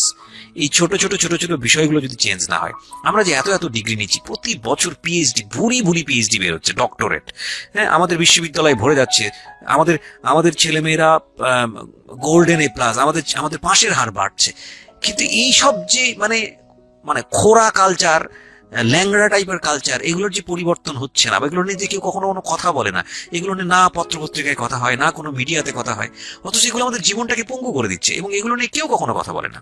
আমরা যৌতুক নিয়ে কথা বলি, এবং যৌতুক একটা ঘাতক ব্যাধি, আমরা যৌতুক মোকাবেলা করতে পেরেছি, কিন্তু এই কালচারের মধ্যে যে যৌতুক ঢুকে বসে আছে, সেটা নিয়ে আমরা কেউ কখনো কথা বলি না, এবং এগুলো নিয়ে কথা বলা উচিত। কথা নইলে আমরা আসলে কিওর হব কিভাবে? আমরা যে বলি যে আমাদেরকে শুদ্ধ হতে হবে, আমরা মানুষ হিসেবে ভালো হতে হবে, বাট হাউ? আমাদের তো রন্ধ্রে প্রবলেম। সো প্রবলেমটাকে প্রবলেম বলা উচিত, অ্যাটলিস্ট কাউকে না কাউকে তো স্পিক আউট করতে হবে, এবং স্পিক আউট করলে তাহলে এই প্রবলেমগুলো সামনে আসবে, এবং সামনে আসলে এগুলো নিয়ে কিও নিয়েও মানুষ কথাবার্তা বলবে। আমি তো জীবনে কোনোদিন শুনিও নাই, আমি জানি না পুরান ঢাকার এই কালচার যে মেয়ের বাড়িতে রান পাঠাতে হয়, এটা এখনো আছে, এবং এটা নিয়ে মোটামুটি মারামারি বাঁধার মতো অবস্থা। হ্যাঁ, এটা নিয়ে মানে এটা কোনো ভাবেই মিস করা যাবে না, এরকম অবস্থা। তো আমার বাসায় কিন্তু রান আসছে, আমার বাসায় পরে রান আসছে। ওকে, ওইটা ছিল ঈদের দিন। হ্যাঁ, ঈদের দিন তারা আমাকে খুব ব্যাডলি কথা শুনিয়েছে। আমাকে সামনে বসিয়ে রেখে, মানে 4-5 ভাই বোন একসাথে বসে যেরকম মিটিং, মনে হয় আমি অনেক বড় একটা পাপ করে ফেলছি তার ভাইয়ের কাছে বিয়ে হয়ে। আমার পাপ হয়েছে যে আমি নাকি তার ভাইকে কিভাবে ভুলিয়ে ভালিয়ে, আমি তখন ভুলাবো কি, আমার তো ভালানোর প্রশ্নই আসে না। আমি তখন মনে মনে মানে হাসিও পাচ্ছে, আমি অবাক হচ্ছি যে এগুলো কি বলতেছে, আমি নাকি তাদের ভাইকে হাত করেছি, এই টাইপের কি কথা বলতে, মানে আমি এখন বলতে পারবো না বুঝিয়ে। তো এগুলো বলছে, তো আমার কাছে খুব মনে হচ্ছে যে আমি কান্না করতেছি, খুব কান্না করছিলাম। তো কান্না টান্না করার পরে আমার যে হাজবেন্ড ছিল, সে কেমন একটা লোক যে সে এটাও বললো না যে মাংসটা তুলে নিয়ে আসি। এটা তো একটা মানে বলতে গেলে কোরবানি দেওয়া হয়। আপনার শ্বশুর বেঁচে ছিল না? না, আমার শ্বশুর শাশুড়ি দুজনই মারা গিয়েছে। তার মানে ওই পরিবারের মূল হর্তাকর্তা হচ্ছে আপনার হাজবেন্ডই। হ্যাঁ, আচ্ছা। তো তখন সে ওই মাংসটা নিয়ে আসলো না, ভাই বোন ফেলে দিছে, সেও তাদের সাথে তাল মিলাচ্ছে, কিন্তু আবার আমাকে সরাসরি কিছু বলছে না। কুকুর কামানোর কথা, কারণ পুরান ঢাকায় তো কুকুরের অভাব নেই রাস্তাঘাটে, আমি যেটা দেখি। না, ওইগুলির ভিতরে নাই, ছিল না, ওইগুলিতে ছিল না, থাকলে হয়তো। আর এগুলো বললো তো আপনাদের যে কালচারটা, সেটা হচ্ছে পুরান ঢাকায় একটা জিনিস খুব ভালো লাগে, একটা ফ্যামিলির খবর আরেকটা ফ্যামিলি জানে, যে এই ফ্যামিলির পরিবারে কি হচ্ছে, এই পরিবারে কি হচ্ছে। আশপাশে তো খুব মানে ওরা তো খুব লাগানো বাড়ি ঘর, তো সবাই শুনে, এক দেয়াল দুই বাড়ি। তার মানে এগুলো নিয়ে কত কানাঘুষো তো হচ্ছিল নিশ্চয়ই। পুরো এলাকা, আমি যে কি পরিমাণ মানে লজ্জা, মানে অনুতাপ, আমাকে মানে এমন বানিয়ে ফেলছে যে আমি ওই বাড়িতে শুধু ক্লাস 9-এ পড়ো একটা মেয়ে, যেখানে তার মানে রঙিন স্বপ্ন নিয়ে ডানা মেলে বাঁচার কথা, এবং ঢাকাতে বড় হয় একটা মেয়ে। ক্যান্ট ইউ এভার ইমাজিন সেই মেয়েটার যে মেয়েটার ঈদের সময় আমরা সাধারণত দেখি যে সকালে একটা ড্রেস পরবে, দুপুরে একটা পরবে, রাতে একটা পরবে, বান্ধবীদের সঙ্গে ঘুরে বেড়াবে, এবং মানে পাংখা যেটাকে বলে ওইরকম একটা এজ, সেই সময়টাতে তার মাংস নিয়ে টানাটানি শুরু হয়েছে, এবং তার বাড়িতে মাংস আসলো কিনা সেটা নিয়ে টানাটানি শুরু হয়েছে, এবং সে মহল্লায় বেরোতে পারছে না নিজের মুখ, এবং এভরি নাইট তার উপরে ফিজিক্যাল টর্চার। এবং ক্যান ইউ এভার ইমাজিন যে আমাদের সমাজে মেয়েরা, নারীরা কতটা সহ্য করে? কেউ কেউ সুবিধাভোগী অফকোর্স, কিন্তু ম্যাক্সিমাম ফেসটাই হয়তো বা এরকম। এবং এই জন্য নারী নির্যাতন বলে যে শব্দটা না, আসলে এটার যে ব্যাপ্তি, মানে এটার যে কতটা ভায়োলেটিভ হতে পারে, এটার ভেতরে না ঢুকলে আসলে বোঝা যায় না। তারপর কি হলো? তারপর ওই ওই দিন গেল, ওই দিন ওই মাংসটা আমার ওই যে মেঝো দেবর, যে উনি আবার একটু অন্যরকম ছিল। উনি পড়ালেখা করেনি, উনি খুব রাফলি কথা বলতো, উনি জুতার ব্যবসা করতো। তো এমনিতে মেন্টালিটির দিক থেকে বলতে গেলে অনেকে থাকে না যে পড়ালেখা না করেও শিক্ষিত, অনেকে এরকম থাকে, কিন্তু মানে সে পুরোপুরি মানে শুদ্ধ ভাষায় কথা বলতে পারে না যে একটা লোক, মানে খুব ঢাকাইয়া ভাষায় পুরোপুরি গালাগালি, বলতে গেলে প্রত্যেকটা কথার আগে পিছনে একটা করে গালি থাকে এরকম।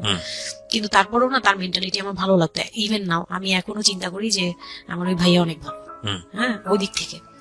তো উনি আসছে, উনি এসে এরকম দেখছে, দেখে বাসায় মাংসটা নিয়ে এসে রেখে তারপর খুব গালাগালি করে খুব বাজে ভাবে ভাই বোনদের বললো যে তোরা আসলে মানুষই না, তোরা মানুষ হইলে এই ধরনের এই এই সিচুয়েশনটা ক্রিয়েট করতি না। মানে উনি ওনার মতো করে বলছে, গালাগালি করে, যে এইরকম মানুষ করে, তোরা কি ছোট লোক, জীবনে কি কখনো এগুলি দেখোস নাই, বা এগুলো কি কখনো খাস নাই, বা এখনো কি পাস না, এরকম করার কি আছে, ওর বাসা থেকে আসলে খাবি, এরকম মানে এইভাবে খুব বাজে বাজে দুই চারটা কথা বলছে। তারপর তারা গিয়ে ঠান্ডা হয়েছে, আর আমার বলতেছে তুমি এখানে বসে বসে ওদের দৃশ্য দেখতেছো কেন, তুমি উপরে যাও। তখন তার বউর আবার একটু জেলাস হলো যে আমার প্রতি তার কেন দূষণ। মানে ওই দিক থেকে আবার মানে ওইটা ওইভাবে দেখলো না যে ভাই হিসেবে বোনকে সেভ করলো, এরকম না। আমি কিন্তু এইভাবে নিয়েছি যে মনে হচ্ছিল যে আমার বড় ভাই, এটা এটা ওদের ভাই না, আমারই বড় ভাই, আমাকে সেভ করলো। আমার কাছে এত ভালো লাগছে, আমি কিছু হলেই বলতাম ভাইয়ারে, যে বলতাম ভাইয়া দেখেন না আমার সাথে এটা এটা বলতেছে, সাথে সাথে নেমে এই কে ওরে গালাগালি করছে, উনি তো গালাগালি শুরু করে দেয়। আর উনারে সবাই ভয় পেত, মানে আমার হাজবেন্ড ভাই বোনের সাথে তাল মিলাতো, আর উনি ছিল একটু ডিফারেন্ট। তো কিছু হলেই উনি বাসায় আসার অপেক্ষায় থাকতো, উনি আসলে উনারে বলবো। একদম সিঁড়ি দিয়ে ওঠার সময় নামার সময় ভাইয়া আজকে আমার না এটা বলছে, এই সাথে সাথে ভালো হলি, মানে উনি মোটামুটি আমাকে সেফ রাখতো।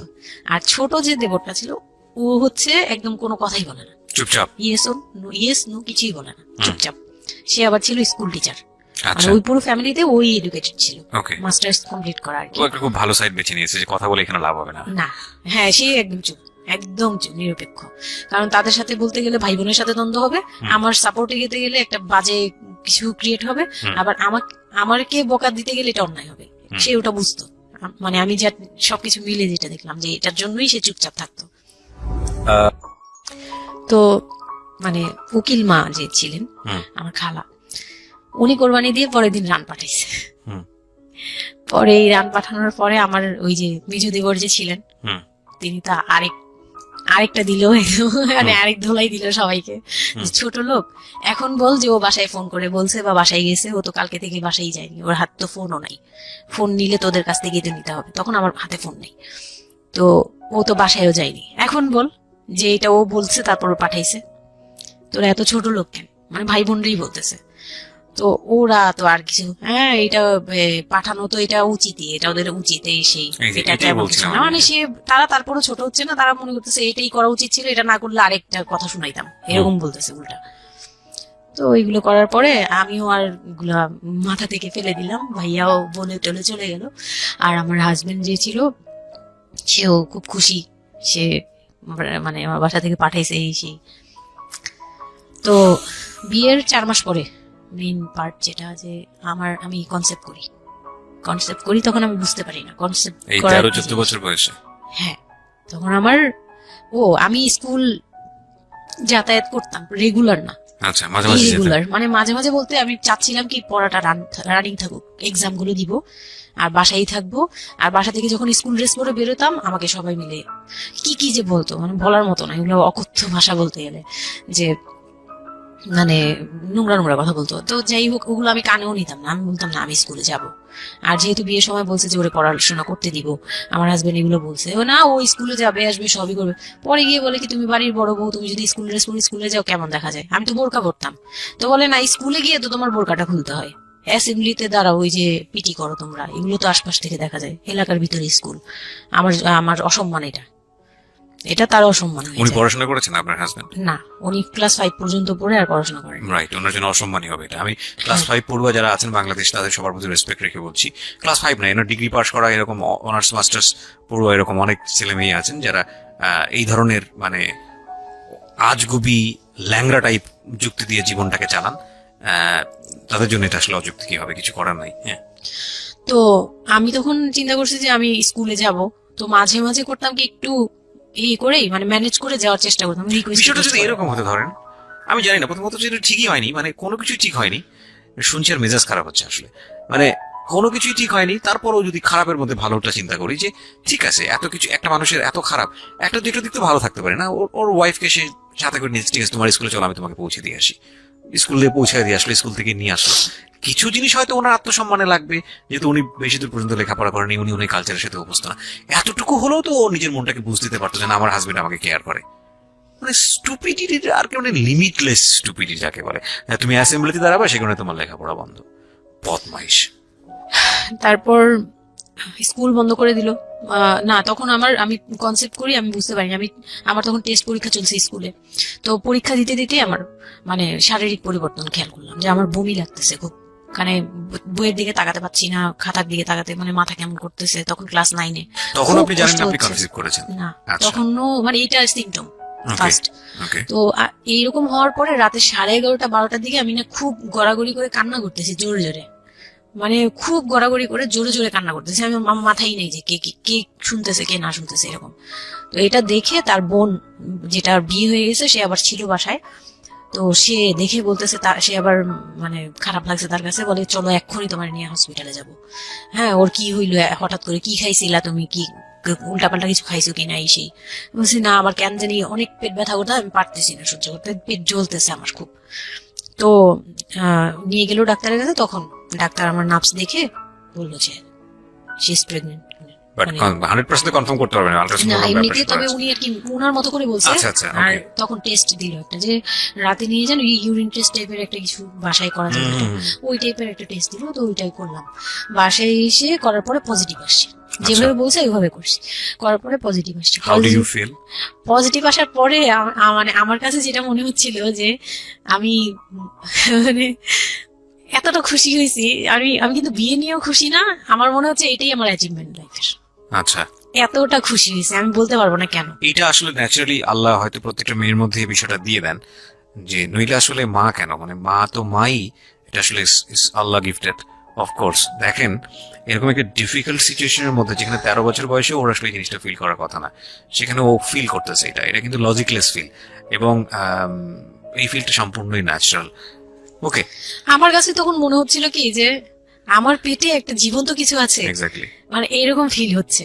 আর আমি এটাকে মানে একটা কিউরিসিটি হয়ে দেখি তো কি হয়, কতদিন পরে কি হবে, আর এটা আস্তে আস্তে বড় হবে, এটা কি করবে পেটে, এটা কিভাবে আসবে, মানে দুনিয়াতে কিভাবে আসবে, এটা এইগুলোও জানি না আমি, যে মানে এটা বড় হলে পরে এটা যে কিভাবে দুনিয়াতে আসবে। You feel like it's a game, একটা কোন একটা খেলা, খুব মজা মজার একটা, একটা খেলা। হ্যাঁ, যে আমি একটা কিছু পাইছি, এটা নিয়ে থাকা যাবে এখন, Okay. এরকম মনে হচ্ছিল তখন। খুব মানে খুব কেন জানি খুব আনন্দ, মানে মা হওয়ার ফিল না কিন্তু, Right, বুঝতে এটা পেরেছি। মা হওয়ার ফিল না কিন্তু কিউরিওসিটির জায়গা থেকে হ্যাঁ, জিনিসটা। কিছু একটা আছে আমার সাথে, আমি এটা নিয়েই থাকবো এখন, মানে আমি একটা কিছু পাইছি এখন, আর আমি একা না, এরকম মনে হচ্ছে।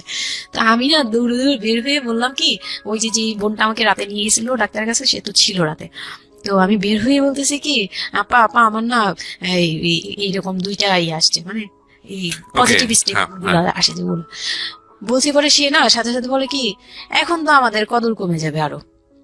প্রথম ছিল এটা, প্রথম ডায়লগ ছিল এটা, মানে মনটা খারাপ করে সে বড় নিঃশ্বাস ফেলে বললো, হ্যাঁ এখন তো আমাদের কদর কমে যাবে, আর তো এখন তো আর কম কম আসা লাগবে। তার সাথে ছোট বোনটা বলতেছে, তুমি না সময় কমে বুঝি কথা বলো না, এইগুলো তো বুঝতে হবে, মানে তাদের মতো করে তারা বলতেছে, যে পুরোন ঢাকার মানুষ যেভাবে বলে ওইভাবে বলতেছে, যে এগুলো তো বুঝতে হবে যে এগুলো প্ল্যান করা, মানে আমি ইচ্ছা করে কনসেপ্ট করছি এরকম কিছু বুঝাইছে, কিন্তু আমি তখনও না এই জিনিসটা মানে ঘোলা ঘোলা, আমি বুঝি নাই যে ওরা কি বলতেছে দুইজনে। তা আমি বলি যা মজা তাই বলুক, আমি আমার মতো থাকি।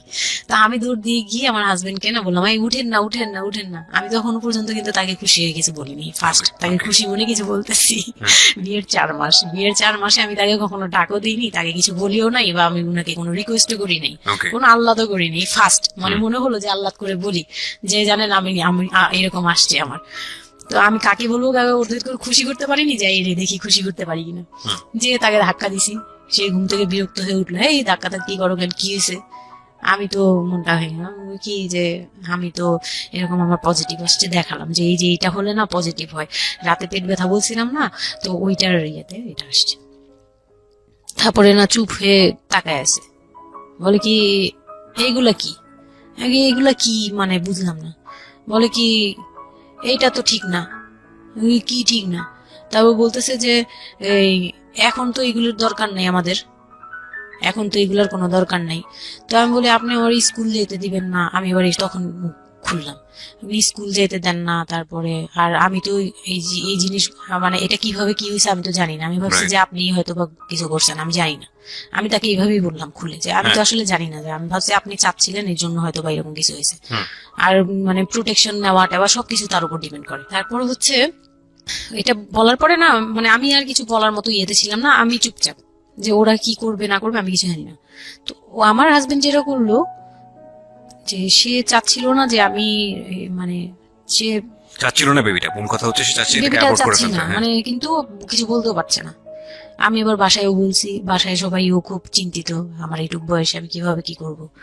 আর এদিক দিয়ে আমি এবার কিছুই বলছি না, আমি আমার মতো করে চলছি, নর্মাল লাইফ কাটাচ্ছি। আমার কোনো শারীরিক পরিবর্তন তেমন আসে নাই, সত্যি কথা বলতে। শুধু একটু মানে কিছু কিছু খাবার আছে একটু বাজে লাগতো, এছাড়া আমার সবই নর্মাল।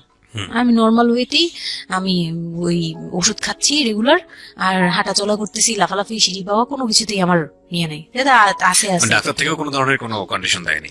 না ডাক্তার দিয়েছে, ডাক্তার ওই যে 2-1টা ওষুধ দিয়েছে। প্রথম কথা হচ্ছে ডাক্তার থেকে যে বাক্যটা আসলে ছিল যে এই 13 বছরের মেয়ের সাথে এটা কিভাবে হলো? ও ডাক্তার, হ্যাঁ। তখন যখন ফার্স্টে ওই দেখলো, তো উনি বললো যে এটা তো আসলে নষ্ট করাটা ওর জন্য রিস্ক। এক্স্যাক্টলি, এটা মানে সব দিক বলতেছে থেকে যে তো রিস্ক। ডাক্তার যেটা বললো, যে জাফর ইকবাল আমার বাসার পাশেই ছিল উনি, তো উনি আমাকে যেটা বললো যে এই মেয়ের মানে রাখাটাও যেমন রিস্ক, ফেলে দেওয়াটা। আর যেহেতু মানে আল্লাহকে তো সবাই বিশ্বাস করি, তো বলতেছে যে যেহেতু আল্লাহ চাচ্ছে, যেহেতু এসেই পড়ছে, এটাকে নিয়ে আমরা মাথা বুড়ি না করি, যেহেতু রাখাও রিস্ক ফেলে দেওয়াও রিস্ক, তাই রাখুক। না এটা যাই হোক, এইভাবে আল্লাহকে নিয়ে এইভাবে বলা বলছে। যাবে না, এমন বলছে, ভুল বলেছে। না উনি বলছেন প্রথম কি কথা হচ্ছে আল্লাহ যে তো থাক এভাবে- ঠিক আছে, হ্যাঁ। যদি যদি ভাগ্যে থেকে থাকে তাহলে হবে। আর এই বয়সে হয়, কিন্তু এত অল্প বয়সে নেওয়াটা ঠিক না, উনিও এটা বলছে। তো ওইভাবে ইয়ে করার পরে তো আমি তো রাখছি ঠিকই, কিন্তু আমি তো মানে ওই সময়টা তো ভালোই গেছে। বাচ্চাটা হওয়ার পরে তো আমি বুঝতে পারছি যে আসলে এই জিনিসটা যে আমার পুরো কত বড় একটা ইয়ে ছিল। হুম। এখন দেখো আপনার হাজবেন্ড হ্যাপি না, সে চিন্তিত বিষয়টা নিয়ে। চিন্তিত। তারপরে কি হলো? তারপরে থেকে তার মধ্যে আমার মধ্যে একটা বিরাট গ্যাপ তৈরি হলো। সে আমার সাথে মানে টোটালি মিশে না ওকে। ওই সময় থেকে। যখন শুনলো রাতে 3টা-4টা বাজেও আসে বাসায়, তার মধ্যে একদম পুরো চেঞ্জিং চলে আসলো হঠাৎ করেই? হঠাৎ করে। ওকে। কি কারণে জানি না, মানে আমি নিজেও জানি না আমার কি ভুল ছিল বা কি, আমি নিজেও বুঝছিলাম না তখন। হুম। ওই সময় একদিন আসলো রাতে 3:30 না 3টার দিকে, হ্যাঁ 3টার পরে আর কি আসছে। আসার পরে আমি ওই দিন খুব খেপলাম যে প্রত্যেক রাতে আমি একটা অসুস্থ মানুষ, আমি রাত জেগে আপনার জন্য খুব ভাত নিয়ে স্বাভাবিক। বসে থাকি, খুব স্বাভাবিক। আপনি প্রত্যেক রাতে এরকম লেট করে আসেন, আমাকে গেট খুলে দিতে হয়, আমি ঘুম থেকে উঠেও গেট খুললে আমার খুব কষ্ট হয়, সিঁড়িটা বেয়ে নেমে আমার গেটটা খুলতে হয়, আমার ভয়ও লাগে, আমি কখনো বাসায় একা থাকিনি। ওই প্রথম মানে আমাকে সে চুলে ধরে সে টেনে ও সিঁড়ি দিয়ে নামাইছে, মানে নামায় সে আমাকে বের করে দিবে এখনই। হ্যাঁ এত বড় ইয়ে হয়ে গেছে, সাহস হয়ে গেছে, এক্ষুনি বাসা থেকে বের হও। সে কিন্তু নেশাও করে নাই, কিচ্ছু না, সুস্থ একটা মানুষ, এরকম করতেছে। তো তার ভাই বোন গুলো এসে বলতেছে আপনি কি মানুষজন কি বলবে, তারা মানুষজনের চিন্তা করতেছে, কিন্তু আমার যে টর্চার হচ্ছে এটা বলতেছে না। এইটা আরেকটা বিষয়, এই যে এইগুলো বিষয় আসলে না আমার মেজাজ খুব খারাপ হয়ে যায়। যাই হোক, আপনি যেটা আনছেন আমি খুব সেন্সিটিভ একটা বিষয় একটু কথা বলতে চাই। হ্যাঁ, sure. সেটা হচ্ছে এই যে আপনারা যে তো মানুষজন চিন্তা করেন, নিজের ঘরের ভিতরে একটা মানুষ ঠিক নাই, এটা আমি আপনাদের কথা বলছি না, এটা বাংলাদেশের সামাজিক অবস্থার চিত্র। সেটা হচ্ছে আমরা নিজের ঘরের মধ্যে অনেক সময় দেখা যায় যে আপনারা যখন ঘরের মধ্যে একটা বিপদে পড়েন, আপনার চারপাশের লোকজন কি এসে আপনার সেটা সলভ করে? তো ফার্স্ট আপনি ঘরের কথা আগে চিন্তা করেন, আপনার মেয়ে কিভাবে ভালো থাকবে সেটার কথা চিন্তা করেন, আপনার ছেলেটা কিভাবে ভালো থাকবে সেই কথাটা চিন্তা করেন।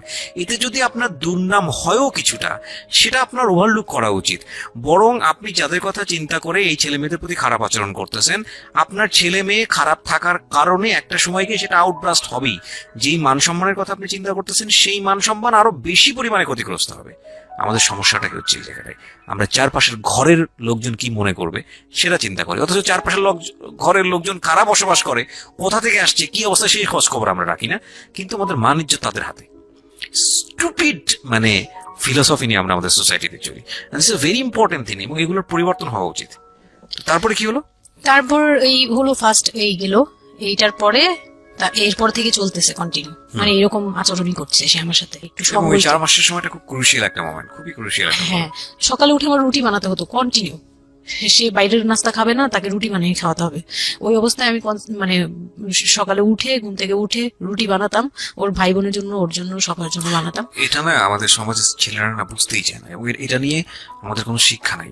আসলে আমি মানে দেখলাম যে এতটা বড় কিভাবে আমি আমার হয় নিজেকে জড়িয়ে ওই কথাটা বলছি, কারণ আমি তো নিজেও বাবা হয়েছি, আমি নিজে থেকেও বুঝি এই জিনিসটা। মানে এই যে পরিবর্তনটা সমাজ, মানে পরিবারে যখন নতুন একজন সদস্য আসে, সবচেয়ে বড় প্রেশারটা ফিল করে হচ্ছে মা, কারণ তার লাইফ রিস্ক হয়ে যায়। কিন্তু এখানে বাবার যে দায়িত্বটা, খুব মজার বিষয় হচ্ছে, আমি আমার নিজের এক্সপিরিয়েন্সের জায়গা থেকেই বলতেছি, যে বাবার দায়িত্বের জায়গাটা বোঝা শুরু হয় সন্তান দুনিয়াতে আসার পর থেকে, এবং তাও ইমিডিয়েটলি আসে না। সন্তান একটু একটু করে বড় হচ্ছে, অ্যাটাচমেন্টটা হচ্ছে, যখন নড়াচড়া সামনে দিয়ে নড়াচড়া করতেছে, একটু একটু মিস হচ্ছে, দূরে থাকতেছে, তারপরে কি মানে সন্তান যখন মোটামুটি প্রাপ্তবয়স্ক, 1 বছর 2 বছর বয়স, মানে মা যখন ভরে দেয় তুলে দেয়, তখন প্রেজেন্টটা নাই, তখন হচ্ছে বাবা ফিলটা পায়। তার আগ পর্যন্ত বাবা বুঝতেই পারে না, তো মানে আসলে কি বাচ্চাটা আমার কোত্থেকে আসলো, এই সত্য ফিলটা এরকম থাকে। এটা খুব ন্যাচারাল একটা ফিল, কিন্তু এই ন্যাচারাল ফিলটার সুযোগ নিয়ে অনেক সময় আমরা একটা অবুঝের মতো আচরণ করে ফেলি, ভয়ানক বাজে আচরণ করে ফেলি। একটা ইয়ে থাকে, মাত্রা থাকে, যেমন আপনি কতটুকু মানে কতটুকু কেয়ারফুল ছিলেন, কতটুকু ইয়ে ছিলেন, এটার কিন্তু একটা লেভেল আছে, পার্সেন্টেজ আছে, এবং এটা নিয়ে শেখানো উচিত আমাদের আমাদের আমাদের আমাদের মানে এডুকেশন সিস্টেমের মধ্যে তো নাই।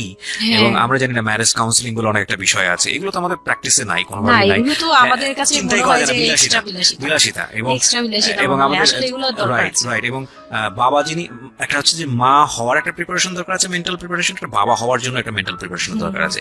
আমাদের সমাজে এটা টোটালি মিসিং।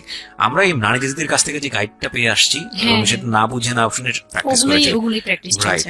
আমি জানি না, আজকে আমি সত্যি এই কথাগুলো বলতেছি, হয়তো আমরা ওই রাতারাতি পরিবর্তনের জায়গায় যেতে পারবো না, বাট আমি শুধু একটা কথাই বলতে চাই, সেটা হচ্ছে বাবাদের দায়িত্বটা অনেক বেশি, বিশেষ করে বাচ্চা চলে আসার পর থেকে মেন্টাল সাপোর্টটা খুব জরুরি, খুবই জরুরি। হ্যাঁ, এবং কারণ এটা একটা মেয়ের লাইফ রিস্কের প্রশ্ন, এবং আপনি জানবেন না যে সে আসলে কতটা ভয়ানক রকমের লাইফ রিস্কের মধ্যে রেখে সে একটা সুন্দর স্বপ্ন দেখে। তো ওই মানুষের পাশে কিছুই না, আপনি শুধু কোম্পানি দেন, এবং এই কোম্পানিটা তারা খুব মিস করে এই সময়টাতে। হ্যাঁ, এটাই ও বলার চেষ্টা করছে। আমি এখান থেকে ফিরবো, ছোট্ট একটা বিরতি নিচ্ছি প্রিয় শ্রোতা। ছিল তারপর হচ্ছে যে আমার বেবি হলো হসপিটালে, যখন মেয়ে হলো, তো এই রুমটাতে ঢোকার পর্যন্ত আমি খুব ইয়েতে ছিলাম, মানে রুমটাতে যখন ঢুকি তখন আমি কান্না করছিলাম, খুব ভয় ছিল যে, হ্যাঁ, তখন মনে হচ্ছিল যে আমি মরেই যাই নাকি, এরকম মনে হচ্ছিল। আর আমাকে তো মানে অপারেশন করবে, তারাও ডাক্তার বলতেছে এই মেয়ের অপারেশন কি করবো, আর এই মেয়ে নর্মালি কি বেবি দিবে, বলতেছে এটা তো গ্রামগঞ্জ না, আপনারা কি করছেন। আমি তখন আরো শুকনা ছিলাম, তো আর এমনিতেও বয়সও কম ছিল, আবার শুকনাও ছিলাম, দেখতে আরো পিচ্ছি লাগতো। বলতো যে অনেক দুর্বল, তো ও তো মানে ঠিক মতো টেক কেয়ারও করেন নাই বাসায়। হ্যাঁ, বলতেছে একদম আমার এই হাতের মানে এইগুলো ব্রেন গুলো বুঝে যেত, এইগুলো বোঝা যেত, একদম হাড় গোড় বোঝা যেত। যখন অপারেশন করে, অপারেশনের 12 ঘন্টা পর আমার সেন্স আসে, প্রায় 12 ঘন্টা। মানে আপনার বেবি হয়েছে আপনি জানি না? পরে আমি যখন ঘুম থেকে, সিজারিয়ান বেবি, পরের দিন শুধু রাতে একটু টের পাই যে আমি আমার পাশে কেউ মানে ব্রেস্ট ফিড করছে, এটা ফিল পাইছি। শুধু মুখের দিকে তাকাতে পারিনি, চোখ খুলতে পারিনি, কিন্তু কেউ একজন আমার পাশে শোয়া, মানে আমার হাতের উপরে একটা বাচ্চা শোয়া, এইরূপ ফিল পেয়েছি। আর এরপরে যে চোখ বন্ধ করেছি, একবারে সকালে প্রায় 11টা 12টার দিকে আমার ঘুম ভাঙছে। তখন তাকানোর পরে একটু পুরোপুরি ইয়েতে, তো আমাকে উঠিয়ে নিয়ে আমাকে ইয়েতে ক্যাবিনে দেওয়া হলো। ক্যাবিনে দেওয়ার পরে আমি বাচ্চাকে দেখি, বারবার চিন্তা করি যে এটা আমার মেয়ে, কোত্থেকে আসলো? কোত্থেকে আসলো, কিভাবে আসলো, আমি নিজেকে দেখি বেস্ট মানে feel ever, believe me guys, এটা জীবনে আর সবার আসা তখন না উচিত। আমার মাথায় এটাও ছিল না যে এটার বাবাকে, এটার ফুপুকে, এটার চাচা, হোয়াট এভার, আমার বাচ্চা এটা, মানে Right. আমার, আমি এখনো স্টিল না, আমার বাচ্চা এখন ক্লাস 8-এ পড়ে, এখনো আমি তাকে বেস্ট গিফট বাচ্চা ফ্রম বলি। আল্লাহ, বেস্ট গিফট ফ্রম আল্লাহ। হ্যাঁ, তো ও আর আমি একসাথে হাঁটলে মনে হয় কি মানে ফ্রেন্ড আমরা এরকম। পর হচ্ছে ওই বাচ্চাটা হলো, বাচ্চাটা হওয়ার পরে সে খেলে, আমার খুব ভালো লাগে, তাকে নিয়ে আমার সময় ভালো কাটে। আমার আর মানে ওর বাবার কথা মাথায় নেই যে এই লোককে, এই লোক শুধু মানে এনে দিবে ঘরে, আমি রান্না করব, খাবো, ব্যাস ওই পর্যন্তই শেষ। এর বাইরে আমার আমার দরকার আর নেই। এনে দরকার নেই, কাউরই দরকার নেই। আমার বাচ্চা নিয়ে আমি পুতুলের মতো খেলি সারাদিন। হুম। ওর বাবা অনেক সময় দেখা গেত, ওর বাবা তো রাতে 2টা-3টায় আসতো, আসার পরে যে খাওয়া দাওয়া করে ঘুমাবে। হুম। তো আমি তো, আমার তো ওই রুম ছাড়া কোনো হয়ে ছিল না, ওই রুমে আমি হাঁটাহাঁটি করতাম, বাচ্চা কান্না করতো। একদিন এমনও হয়েছে সে আমাকে ঘর থেকে বের করে দিচ্ছে, আমি নাকি ইচ্ছা করে বাচ্চাকে কাঁদাই আর তাকে ঘুমাতে দিই না। ওহো, হ্যাঁ, সে আমাকে বাসা রুম থেকে বের করে দিচ্ছে। Very bad. তো রাতে এত রাতে বাসা থেকে যখন রুম থেকে বের করে দিচ্ছে, আমি সিঁড়িতে সারা রাত, মানে ওদের তো আর বারান্দাও নেই হাঁটার জায়গা। বাচ্চা কোথায় ছিল? বাচ্চা আমার কোলে, বাচ্চা কোলে নিয়ে সারা বাচ্চা রাত সিঁড়িতে? বাচ্চা তাওয়াল দিয়ে পেঁচানো আমার কোলে, সে কান্না করতেছে, আমি সিঁড়িতে বসে আছি। আর আমি যখন সিঁড়িতে বসছি, আমি জানি না কি কারণে বাচ্চার কান্না হঠাৎ থেমে গেছে। রুম থেকে বের হয়েছি না, তো ওর বাবা যে ধমক টমক দিছে, আমি জানি না কি কারণে, হয়তো বা রাতও অনেক হয়ে গেছিল, অনেক কান্নাকাটির পরে হয়তো ও ক্লান্ত হয়ে গেছিল, ও মোটামুটি চুপ হয়ে গেছে সিঁড়িতে, নয়তো পুরো এলাকা জানার কথা এইরকম রাইট, একটা বাচ্চার কান্না তো situation। অনেক দূর থেকে শোনা তো যায়। আমি সিঁড়িতে বসে বসে কান্না করছি সারা রাত, মানে তখন আর অলমোস্ট তখন 4টা বাজে, ও এই ভোর ভেতরে ভোর। ভেতরে ভাবে ঘুমিয়েছে নাক ডেকে? হ্যাঁ, তখন সে ঘুমাচ্ছে, ভিতরে গিয়ে ঘুমাচ্ছে, আমি আর ভয়ে রুমেই যাইনি, মানে কি না কি করবে আবার, এই জন্য রুমেই যাইনি। তো এই কাজটা করার পরে সে আমার মন থেকে আরো উঠে গেছে। আমার যে দেবর ছিল, ওর যে বললাম যে আমাকে খুব ভালোবাসতো উনি, তো উনি আবার এই খুব ভোরে আসতো, জুতার ব্যবসায়ী তো, ওনাদের কারখানা সারা রাত কাজ হতো, প্রত্যেক দিন সকালে 5টা 6টা এইভাবে আসতো। হুম। তো ঘন্টাখানিক পরে উনি যখন চলে আসছে, তখন আমাকে সিঁড়ি দিয়ে ওঠার সময় মানে গেট নক করছে, ওনার ওয়াইফ নামছে উপর থেকে, নেমে বলছে তুমি এখানে কেন? আমি বললাম যে এরকম আপনার ভাই ঘুমাতে পারে না, আমাকে বের করে দিচ্ছে। তো ছি, ছি, ছি, সেও ছি। খুব নর্মাল ভাবে নিল ব্যাপারটা, কিন্তু তার ভাই তো, তার ভাই যখন গেট খুলে দেখলো যে আমি জেগে আছি আর ওটা নিয়ে সিঁড়িতে বসছি, তখন সে গালাগালি করতেছে, শালা আমি, ওনার আবার বিয়ের 12 বছর হয়ে গেছে, কিন্তু বাচ্চা কাচ্চা হয়নি। ও উনি আবার এদিক থেকে খুব ইয়ে ছিল যে তার খুব ইচ্ছা ছিল একটা বাচ্চার বাবা হবে। ওকে। এই তো আমার কোল থেকে বাচ্চাকে নিয়ে বলতেছে, তোমরা আসলে কেউ যোগ্য না, তুমি মা হওয়ার যোগ্য না, ও তো বাপ হওয়ার যোগ্য ছিলই না কোনোদিন, কিন্তু তারপরে তোমাদের ঘরে দিছে, মানে সেই গালাগালি করতেছে না, আমি এতদিন ধরে ট্রাই করতেছি, আমি পাচ্ছি না, আর ওরে দিয়ে দিছে, ওর মতো একটা অপদার্থরে দিয়ে দিছে, মানে এরকম করে বলতেছে। তারপরে হচ্ছে এই উপরে গেলাম, উপরে যাওয়ার পরে আমি আমি ওই রুমে গেলাম, ওরা আরো বলতেছে আচ্ছা তুমি যাও, আমরা ওকে রাখি। ও ঘন্টাখানিক রাখলো, পরে ঘুমানোর পরে আমাকে আবার ডেকে দিয়ে দিছে বাচ্চাকে, যে ও ঘুমালে আমি দিয়ে আসবো, তুমি রুমে ওরে নিয়ে যেও না, ও আবার কান্নাকাটি করলে বড় ভাই রাগারাগি করতে পারে। তো ওইভাবে আমি এবার রুমে গিয়ে ঘুমালাম, পরে ওনারা দিয়ে গেছে। এই গেল একটা রাত। তারপর আমার বাচ্চাটা যখন 3-4 বছর হয়, মানে এইভাবে ও দিন কি পার বাচ্চা হতে কোলে আদর থাকে। করতো? বাচ্চা নিত কোলে? নিত না, বাচ্চা কোলে নিতে পারতো না, ও ছোট থেকে এত বুঝতো, মানে তার বাবা কি কি পছন্দ করতো, কি কি পছন্দ করতো না, ওগুলো করতো না, মানে খুব কেয়ারফুলি, বিউটিফুল। আর এত শান্ত যে তাকে যে এখানে বসে থাকতে বলে সে 2 ঘন্টাও ওইখানেই খেলতে বাহ, থাকবে, বাহ, কিন্তু বাহ, ওখান থেকে নড়বে চড়বে না। তো আমি চিন্তা করে দেখলাম কি আমি ইম্যাচিউর মাদার তো তো হয়তো বা সৃষ্টিকর্তা এর জন্যই আমাকে এরকম একটা ভেবে দিয়েছে যে ওই তোমাকে বুঝুক। ইভেন নাও মানে এখন যে ও এত বড় হয়ে গেছে, তারপরেও আমাকে অনেক কিছু বুঝায়, মানে সে আমার চেয়ে ভালো বুঝে, বাহ, আমি বিউটিফুল বুঝি। বিউটিফুল, মাশাআল্লাহ।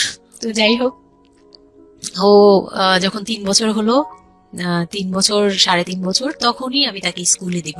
জি, হ্যাঁ। এডিট পার্ট আর 15 মিনিট আছে, আচ্ছা, সো সুইচ করেন। হ্যাঁ, মূল বিষয়গুলো আনেন। তো ওখানে part হচ্ছে চলছে। 3 বছরের কালে আমি ওকে স্কুলে দিলাম। স্কুলে দেওয়ার পরে আমি ওখান থেকে ওরে স্কুলে দিয়ে আমি নিজে ভর্তি হলাম ইয়েতে, ওপেন ইউনিভার্সিটি, মানে বুঝতে পেরেছি, উন্মুক্ততে। উন্মুক্ত বিশ্ববিদ্যালয়। হ্যাঁ। হ্যাঁ, ক্লাস 9-এ ভর্তি হলাম। তো ও পড়াশোনা করে, আমিও করি।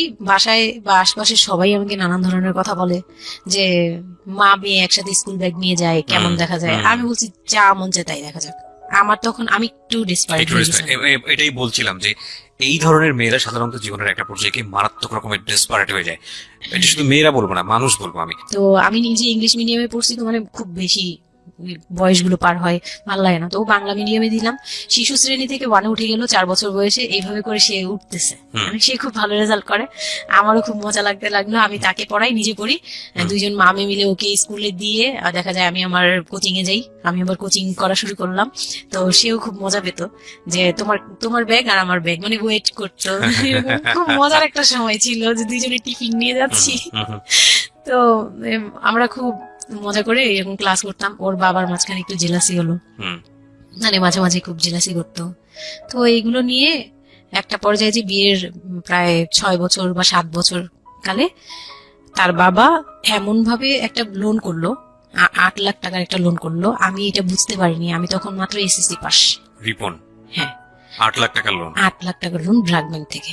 ওকে, 8 লাখ টাকা একটা লোন করলো। আমি তখন জুয়া খেলে একদম কঠিন, তখন সে চরম পর্যায়ে চলে গেছে। বুঝে গেছে যা বলেন। তারপরে পরে গিয়ে সে কি হলো কি, 8 লাখ টাকার একটা লোন নিবে, এটার জন্য বোর্ড সিগনেচার নাকি লাগে, আমি এটা জানতাম না। বউয়ের সিগনেচার লাগে? হ্যাঁ, বউয়ের সিগনেচার লাগে, মানে গ্রান্টর হিসেবে একটা বিজনেসম্যান, বড় বিজনেসম্যান আর একটা বউর, মানে বড় বিজনেসম্যান বা একটা দোকান বা একটা বাড়ি ইয়ে লাগে। তো কেউ তো রেফারেন্স দিবে না তাকে। তো ওই এক দোকানদার ভাইয়া ছিল, বড় ভাই, মুরব্বি টাইপের, বড় ভাই বলতো উনি। ওই লোকটা দিছে সিগনেচার, আর আমার সিগনেচার না তো কোনো ব্যাপারই না, কারণ আমাকে যা দিবে আমি তাই, আমার কি বা আছে আর আমার কাছে কি বা লিখে নিবে, মানে নাও একটা সিগনেচার দাও, তোমার কিছু হবে না, এটা জাস্ট একটা ফর্মালিটি এভাবে বলছে। আমি সিগনেচার করে দিছি। সেদিন তো আমাকে সে কি জানি খাওয়ালো, মানে আমাকে খুব ভুলায় ভালায় সিগনেচার নিয়েছে। তারপরে থেকে শুরু হয়েছে আমার মানে লাইফের সব, মানে আমি কত বড় ভুলটা করছি। তারপর থেকে সে নাই একবারে নাই। মানে সে বাসা ভাড়া নিয়েছিলাম এর মাঝখানে, এটা বলতে ভুলে গেছি যে আমার দেবর ননদের বিয়ে হওয়ার পরে ওই বাড়িটাতে, মানে ননদের বিয়ের জন্য ওই বাড়িতে হচ্ছিল না। পরে আমরা বাসা শিফট করে, মানে ওই বাসা ভাড়া দিয়ে অন্য একটা বাসায় ভাড়া গেছি, ফ্ল্যাট নিয়ে ভাড়া যাওয়ার পরে ওই ননদের বিয়ে হওয়ার পরে তারপরে আবার যার যার মতো আলাদা আলাদা রুম নিয়ে থাকা, মানে বাসা নিয়ে থাকা। তো আমাকে যে ফ্ল্যাটটা নিয়ে দিয়েছিল, এক রুমের ছোট্ট একটা ফ্ল্যাট, হ্যাঁ, ওই ফ্ল্যাটে ছিলাম। তো ওইখানে আমার এই যে সিগনেচারটা করায়, মানে ভাই বোন থেকে আলাদা হওয়ার পরে সে তার ভাই বোনকেও ভয় পেত এইসব ব্যাপারে। তো আমাকে তারা হাইড করছে যে সে জুয়া খেলে, যে এটা আমাকে বলেনি। তো আমি একদিন টের পাইছি কিভাবে, যে ঈদের দিন, মানে লাস্ট ঈদ, ওনার সাথে আমার লাস্ট, মানে লোনটা নেওয়ার আগ পর্যন্ত আপনি জানতেন না যে সে জুয়া খেলে? না, তখনও বুঝি নাই। তার আগে কিন্তু আমি এটা ধরছিও, কিন্তু ধরেও বুঝতে পারিনি। 8 লাখ টাকার যে ঘটনাটা, এটা থেকেই শুরু। মানে সে হচ্ছে এই 8 লাখ টাকার লোন নিয়ে চলে গেছে, 2 মাস 3 মাস একদম, মানে টোটালি নাম্বার বন্ধ, সব বন্ধ। তারপরে ওই পরের মাস থেকে তো লোনের যে একটা ইয়ে থাকে, ইন্টারেস্ট সহ, যে ওইগুলোর জন্য তারা বাসায় পর্যন্ত চলে আসছে। এসে আমাকে অপমান করতেছে যে আপনি সব জানেন, আপনি না জানলে এটা সম্ভবই না, আপনি জানেন, নয়তো আপনি সিগনেচার দিলেন কিভাবে, সিগনেচার কি না জেনে দিয়েছেন? তখন আমি কান্নাকাটি করে বলছি যে আমি আসলে এই বিষয়টা বুঝি নাই। তো ওনাদেরকে বলার পরে ওনারা বুঝছে যে আসলে ঘটনাটা এরকমই। তো প্রায় 6-7 মাস যাওয়ার পরে দেখি উনি আর আসেই না। তারপর আমি বাসা চেঞ্জ করে আমার বোনের সাথে বাসা নিলাম, রুম নিলাম। একটা রুম নিয়ে মেয়েকে নিয়ে খুব কষ্ট করে থাকি। আমি একটা জব নিলাম ভালো একটা কোম্পানিতে। তখন আমি এসএসসি পাস। তো এসএসসি পাশের সার্টিফিকেট নিয়ে একমাত্র মার্কেটিং সেলস জব হয়, এছাড়া কিন্তু আর কোথাও ভালো জব হয় না। আমি খোঁজ খবর নিয়ে দেখলাম যে না, মার্কেটিং এ সেলস এ যেহেতু জব আছে, তো ইউনিলিভারের খুব ভালো একটা পজিশনে জব নিলাম। সেলসে জব নিলাম। পরে মোটামুটি 10-12 হাজার টাকার মতো স্যালারি ছিল, ওটা দিয়ে চলতাম। মেয়েকে নিয়ে বাড়ি ভাড়া দিতাম 4-4.5 হাজার। না, আমি যখন তারপর হুট করে একদিন আসছে, এসে তারপর দেখি ঘরে বসে থাকে, সারাক্ষণ ঘরে বসে থাকে। ব্যাংকের লোক আসবে শুনলেই বের হয়ে যায়, আর বের হয়ে আবার 2-3 দিন থাকে না, আবার আসে। মানে একটা কেমন খেলা, লুকোচুরি জীবন, বিজনেস কিচ্ছু না, নিয়ে থাকে। আমি রান্না করলে উনি খেয়ে চলে যায়, আর উনি যে খায়, মানে তখন জিজ্ঞেস করে না যে মেয়ে খাইছে বা তুমি খাইছো কিনা, কিচ্ছু না। কেমন জানি মানে একটা মানে পশু টাইপের হয়ে গেছিল, মানে বলতে গেলে গরু ছাগল যেরকম থাকে এরকম। সে আসে যায়, এই পর্যন্ত। তো সে একটা টিভি কিনছিল আমার বিয়ের পরের থেকে, সে কোনো কিছু কিনে নাই, একটা টিভি কিনছিল। লাস্ট মানে যে ছোট লোকি পানাটা করছে সে, যেদিন আমার সাথে, আমি তো তার সাথে ঝগড়াও যেতাম না, তর্কেও যেতাম না, কোনো ধরনের ইয়েতেই যেতাম না। মানে ওই লোকটা এরপরে যে লাস্ট কাজটা করলো, যেটার উপর থেকে মানে পুরোপুরি মন থেকে উঠে গেল। যে একটা টিভি ছাড়া তার ঘরে কোনো কিছু কেনা ছিল না, সব আমার করা। মানে আমার গহনা গাটি বলেন যাই বলেন ছিল, যাই ছিল টুকিটাকি সব আমার নিজের করা। শুধু ওই টিভিটা সে কিনছিল নিজের টাকায়। সে যাওয়ার সময় মানে একদিন চিল্লাচিল্লি করলাম, মানে আমি আর সহ্য করতে পারছিলাম না। যে প্রত্যেক রাতে আসি, আমি ডাল ভাত যাই রান্না করি, অনেক সময় দেখা যায় ডালও নেই, চাল আছে শুধু, একটা ডিম নিয়ে আসছি, ভাজছি, ভেজে নিয়ে সামনে বসছি, সে খেয়ে উঠে গেল। মানে আমি আর আমার মেয়ে না খাওয়া। বাচ্চাটার জন্য সে মানে এরকম টাইপের, মানে নেশাখোররাও এর চেয়ে ভালো। আমার মনে হয় যে একটা এডিক্ট হলেও সেও চিন্তা করবে যে আমার বাচ্চাটা খাইছে তো, কিন্তু তার মধ্যে এই ফিলটা নাই। তো আমার একদম বিরক্ত হয়ে গেলাম এক পর্যায়ে। তারপর আমি বললাম যে আপনি আর কত এরকম করবেন, আপনি এরকম কেন শুরু করছেন, আপনি কি চান আসলে, আমাদের কাছে কি চান? তারপর সে বলতেছে যে আমার বোন আসছে, আমার বোনকে বলতেছে যে আমি নষ্ট হয়ে গেছি, আমি কি করে টাকা আনি, হ্যান ত্যান। বুঝতে পেরেছি, মানে শেষ সম্বল আর কি, যা বলার আর কি। হ্যাঁ, পরে আমি তো আর আমার বোনও খেপছে, আমার বোন জামাইও খুব রাগাল। হ্যাঁ, আপনারা আসলে ওরে ইয়ে করতেছেন, লাই দিচ্ছেন, এই সেই উল্টাপাল্টা কথা বলে টলে সে চলে গেল। চলে যাওয়ার সময় সে টিভিটা হাতে করে নিয়ে গেছে, বিক্রি করে দিবে। হ্যাঁ, আমি আমার জিনিস নিয়ে গেলাম, আমি যা জানিস সেগুলো নিয়ে গেছি। তো আমি সবচেয়ে মানে খারাপ লাগছে জিনিসটা, যে এতটা ছোট লোকের সাথে আমি ছিলাম এতটা বছর। তখন আমার মনে হয়েছে যে এরকম একটা ছোট মনের মানুষের সাথে আমি এত বছর ছিলাম, এটা বলতে লজ্জা হয়। এই যে গেছে সেই লোকটা আর আসে নাই। তো আমার মামা যেটা বললো যে তোমাদের আসলে এইভাবে ঝুলে থাকলে, তখন তো 2 বছরের মতো প্রায় আমরা সেপারেটেড, মানে আলাদা থাকি। সে চলে গেছে 2 বছরের মতো হয়ে গেছে। তো বলতেছে 2 বছর পর এসে এই যে আজকে বললো এই কথা, আবার যে 1 বছর পর এসে আরেকটা ঝামেলা করবে না এমন কোনো কথা নাই। আর আমার মামা তখন আমাকে বলতেছিল তোমাকে আমরা একটা বিয়ে দিব, তোমার এখনো ওই বয়স আছে এই সেই। আমি তো তখন একবারই না আমি বিয়েটি আর করতেই পারবো না, আমার মেয়ে আমি বড় করবো, এটাই আমার টার্গেট। তো তারা বলতেছে আচ্ছা ঠিক আছে, বিয়ে করো বা না করো, তোমার এইটার একটা সাইড করা দরকার। তুমি নিজ থেকে ওর কাছ থেকে এমনিতেও কিছু পাবা না, উনিতেও কিছু পাবা না, তুমি নিজ থেকে একটা ডিসিশনে চলে ওর কাছ থেকে ডিটাচ হওয়া আগে, যাতে ওর তোমার উপর কোনো দায়িত্ব না থাকে, অধিকার না থাকে। তখন গিয়ে মানে যে গার্জিয়ানরা বিয়ে দিয়েছিল তারাই একসাথে বসে আমাকে ডিভোর্সের ব্যবস্থা করে দেয়। হ্যাঁ, ওকে। তো ডিভোর্স করার পর you feel bad for this, like আপনি ডিভোর্স দিয়ে দিচ্ছেন, ও মানুষটার প্রতি কোনো মায়া বা না, বিন্দু মাত্র না। আমার কেন জানি এটা ফিল হয়নি, আমি নিজেও জানি না। সবাই বলে ডিভোর্সের সময়টা নাকি খুব, কিন্তু আমার কাছে মনে হচ্ছিল যে না, এটা একটা ভালো সমাধান। আমার তখন মনে হয় যে আরো আগেই বের হয়ে আসা ছিল। ফাইন, এবার আমার কিছু কোশ্চেন আছে, খুব শর্টকাটে আমি অনুষ্ঠানটা শেষ করবো। তারপরে রিয়েলাইজেশনের জায়গা থেকে আমার যারা লিসনার আছে তারা শুনলেই বুঝতে পারবেন যে আসলে স্টোরিটা কেন আমরা প্রচার করলাম। আপনি তো এখন কোনো না কোনো জব করছেন, আপনার সন্তানের খরচ ভরণ পোষণ আপনিই দেন, এবং আমি জানি যে আপনার একটা স্বপ্ন আছে নিশ্চয়ই, এবং আপনি কোনোভাবেই চাইবেন না যে আপনার মেয়ে, আপনি যে অবস্থাটা ফেস করছেন সেটা আপনার মেয়ে ফেস করুন। এবং আমার কেন জানি মনে হচ্ছে যে আপনাদের গল্পটা শুনে যে আপনার মেয়ে আপনার খুব ভালো একজন বন্ধু, সবকিছু মিলিয়ে। ওকে, সো ওই একটা কথা, সৃষ্টিকর্তা কখনোই কোনো মানুষকে কমপ্লিটলি আনহ্যাপি করে না, কমপ্লিটলি হ্যাপি করে না। হ্যাঁ, আপনার এই কষ্টময় জীবনের মতো আপনাকে আল্লাহ একটা বেস্ট গিফট দিয়ে দিয়েছেন, সেটা হচ্ছে আপনার সন্তান। কিন্তু আমরা যদি একটু অন্যভাবে দেখি গল্পটাকে, যে ঘটনাটা ওর জীবনে ঘটে গেছে, প্রতিনিয়ত ঘটে গেছে, আপনি এই সমাজের জায়গা থেকে যদি আবার চিন্তা করেন, ওর লাইফটা কিন্তু একটা স্পটলেস লাইফ না। ও যখন সেকেন্ড একটা সম্পর্কে যাবে, সেই সম্পর্কটা একটা স্বাভাবিক সম্পর্কের জায়গা থেকে ও চিন্তা করতে পারবে না। এবং ওকে যখন একটা মানুষ নিজের জীবনে নিতে যাবে সম্পর্কের বাইরে এসে, তখন একটা জিনিস চিন্তা করবে যে ওর একটা পাস্ট লাইফ আছে, ওর একটা মেয়ে আছে, মেয়ের বয়স কত বছর চলছে? 12 বছর চলছে। এবং ওর বয়স যেখানে, আপনার কত? 21? আমার না, আমার হচ্ছে 27। সো ওর প্রায় ওর বয়সের অর্ধেক বয়সে 2-3 বছর কম হবে। যাই হোক, তো এই যে ব্যাপারটা, এগুলো খুব ভালো চোখে দেখে না, দেখবে না, খুব স্বাভাবিক। হয়তো কোনো ব্যক্তি মানুষ দেখলেও দেখতে পারে, কিন্তু যখন পরিবারের জায়গা থেকে আসবে এই সম্বন্ধটা, তখন কোনোভাবেই পরিবারের অন্য লোকজন এটাকে কোশ্চেনেবল, মানে কোশ্চেনের জায়গা থেকে এটা ছাড় দেবে না। তাহলে দেখুন, ওর জীবনের বিগার লস কিংবা ওর জীবনের যে একটা ভয়ানক রকমের একটা ক্ষতি, পুরো জীবনের মোড়টাকে অন্যদিকে ঘুরিয়ে দেওয়া। যদি একটা নিউট্রাল জায়গা থেকে আমরা চিন্তা করি, একটা মেয়ে তার জীবনটা আসলে কেমন হওয়া উচিত ছিল সেই জায়গাটা থেকে, তাহলে ওর জীবনটা কোথায় গিয়ে দাঁড়িয়েছে। এবং যদি এভাবেই জীবনটা চলে যায়, তাহলে ওর যে মেয়েটা বড় হচ্ছে, সে মেয়েটা বড় হয়ে একসময় নতুন একটা সংসারে চলে যাবে। যেহেতু সে ছেলে না, সুতরাং তার মার প্রতি দায়িত্বের ব্যাপারটা হয়তো অন্যরকম ভাবে তাকে পালন করতে হবে, সেখানে গিয়ে সে থাকতে পারবে না। তাহলে এই মেয়েটা একসময় বড় হতে হতে হতে হতে হতে এমন একটা জীবনে আসবে যখন বার্ধক্য চলে আসবে, যখন আশেপাশে কেউ থাকার মতো থাকবে না, তখন এই মেয়েটার জীবনটা, মানে সারাটা জীবনের জন্য তাকে একটা অদৃশ্য জেলে পুরে দেওয়া হয়েছে। পরিবার তাকে যে বিয়েটা দিয়েছিল অল্প বয়সে, সেটা পারিবারিক এক ধরনের সিদ্ধান্তের জায়গাটা থেকে সবাই মনে করেছিল এতে মঙ্গল হবে, কিন্তু আলটিমেটলি মঙ্গল তো হয়নি। উল্টো যেটা হয়েছে সেটা যদি জানতো আগে থেকে তাহলে কেউ এই মঙ্গলটা করতে চাইতো না। কিন্তু এগুলো কিন্তু একেবারে আমাদের প্রত্যেকটা জায়গা থেকে আমরা কিন্তু সবাই বুঝি যে বয়সের ডিফারেন্স থাকলে কি হতে পারে। ভাই, এটা তো হিন্দি সিরিয়াল না।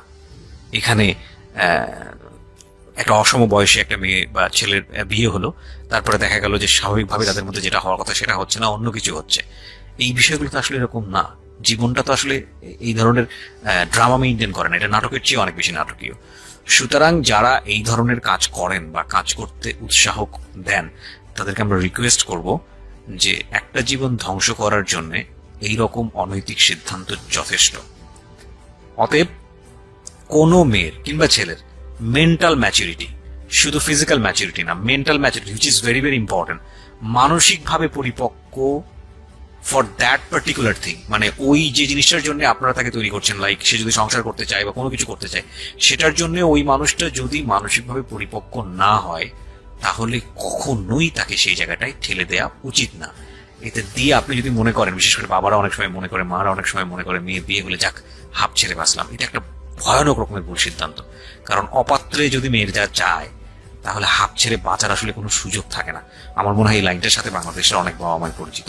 আজকে আমি অনেক কথা বলেছি, আমি আসলে যতটুকু বলেছি এটা অন্তর থেকে বলেছি এবং নিজের জীবনের অভিজ্ঞতাকেও অনেক সময় এখানে ইনক্লুড করে দিয়েছি, সেটা হয়তো মেনশন করিনি। আমি সবার প্রতি ক্ষমা চেয়ে নিচ্ছি কারণ আজকে অনেক বেশি ইন্টারাপ্ট করেছি। তবে আমি মনে প্রাণে চাই যে শামীমা আজকের এই জীবন গল্পটা এখানে বললেন, এই শামীমার মতো যারা আছেন তারা জীবনে সুখী হোক, ভালো থাকুক।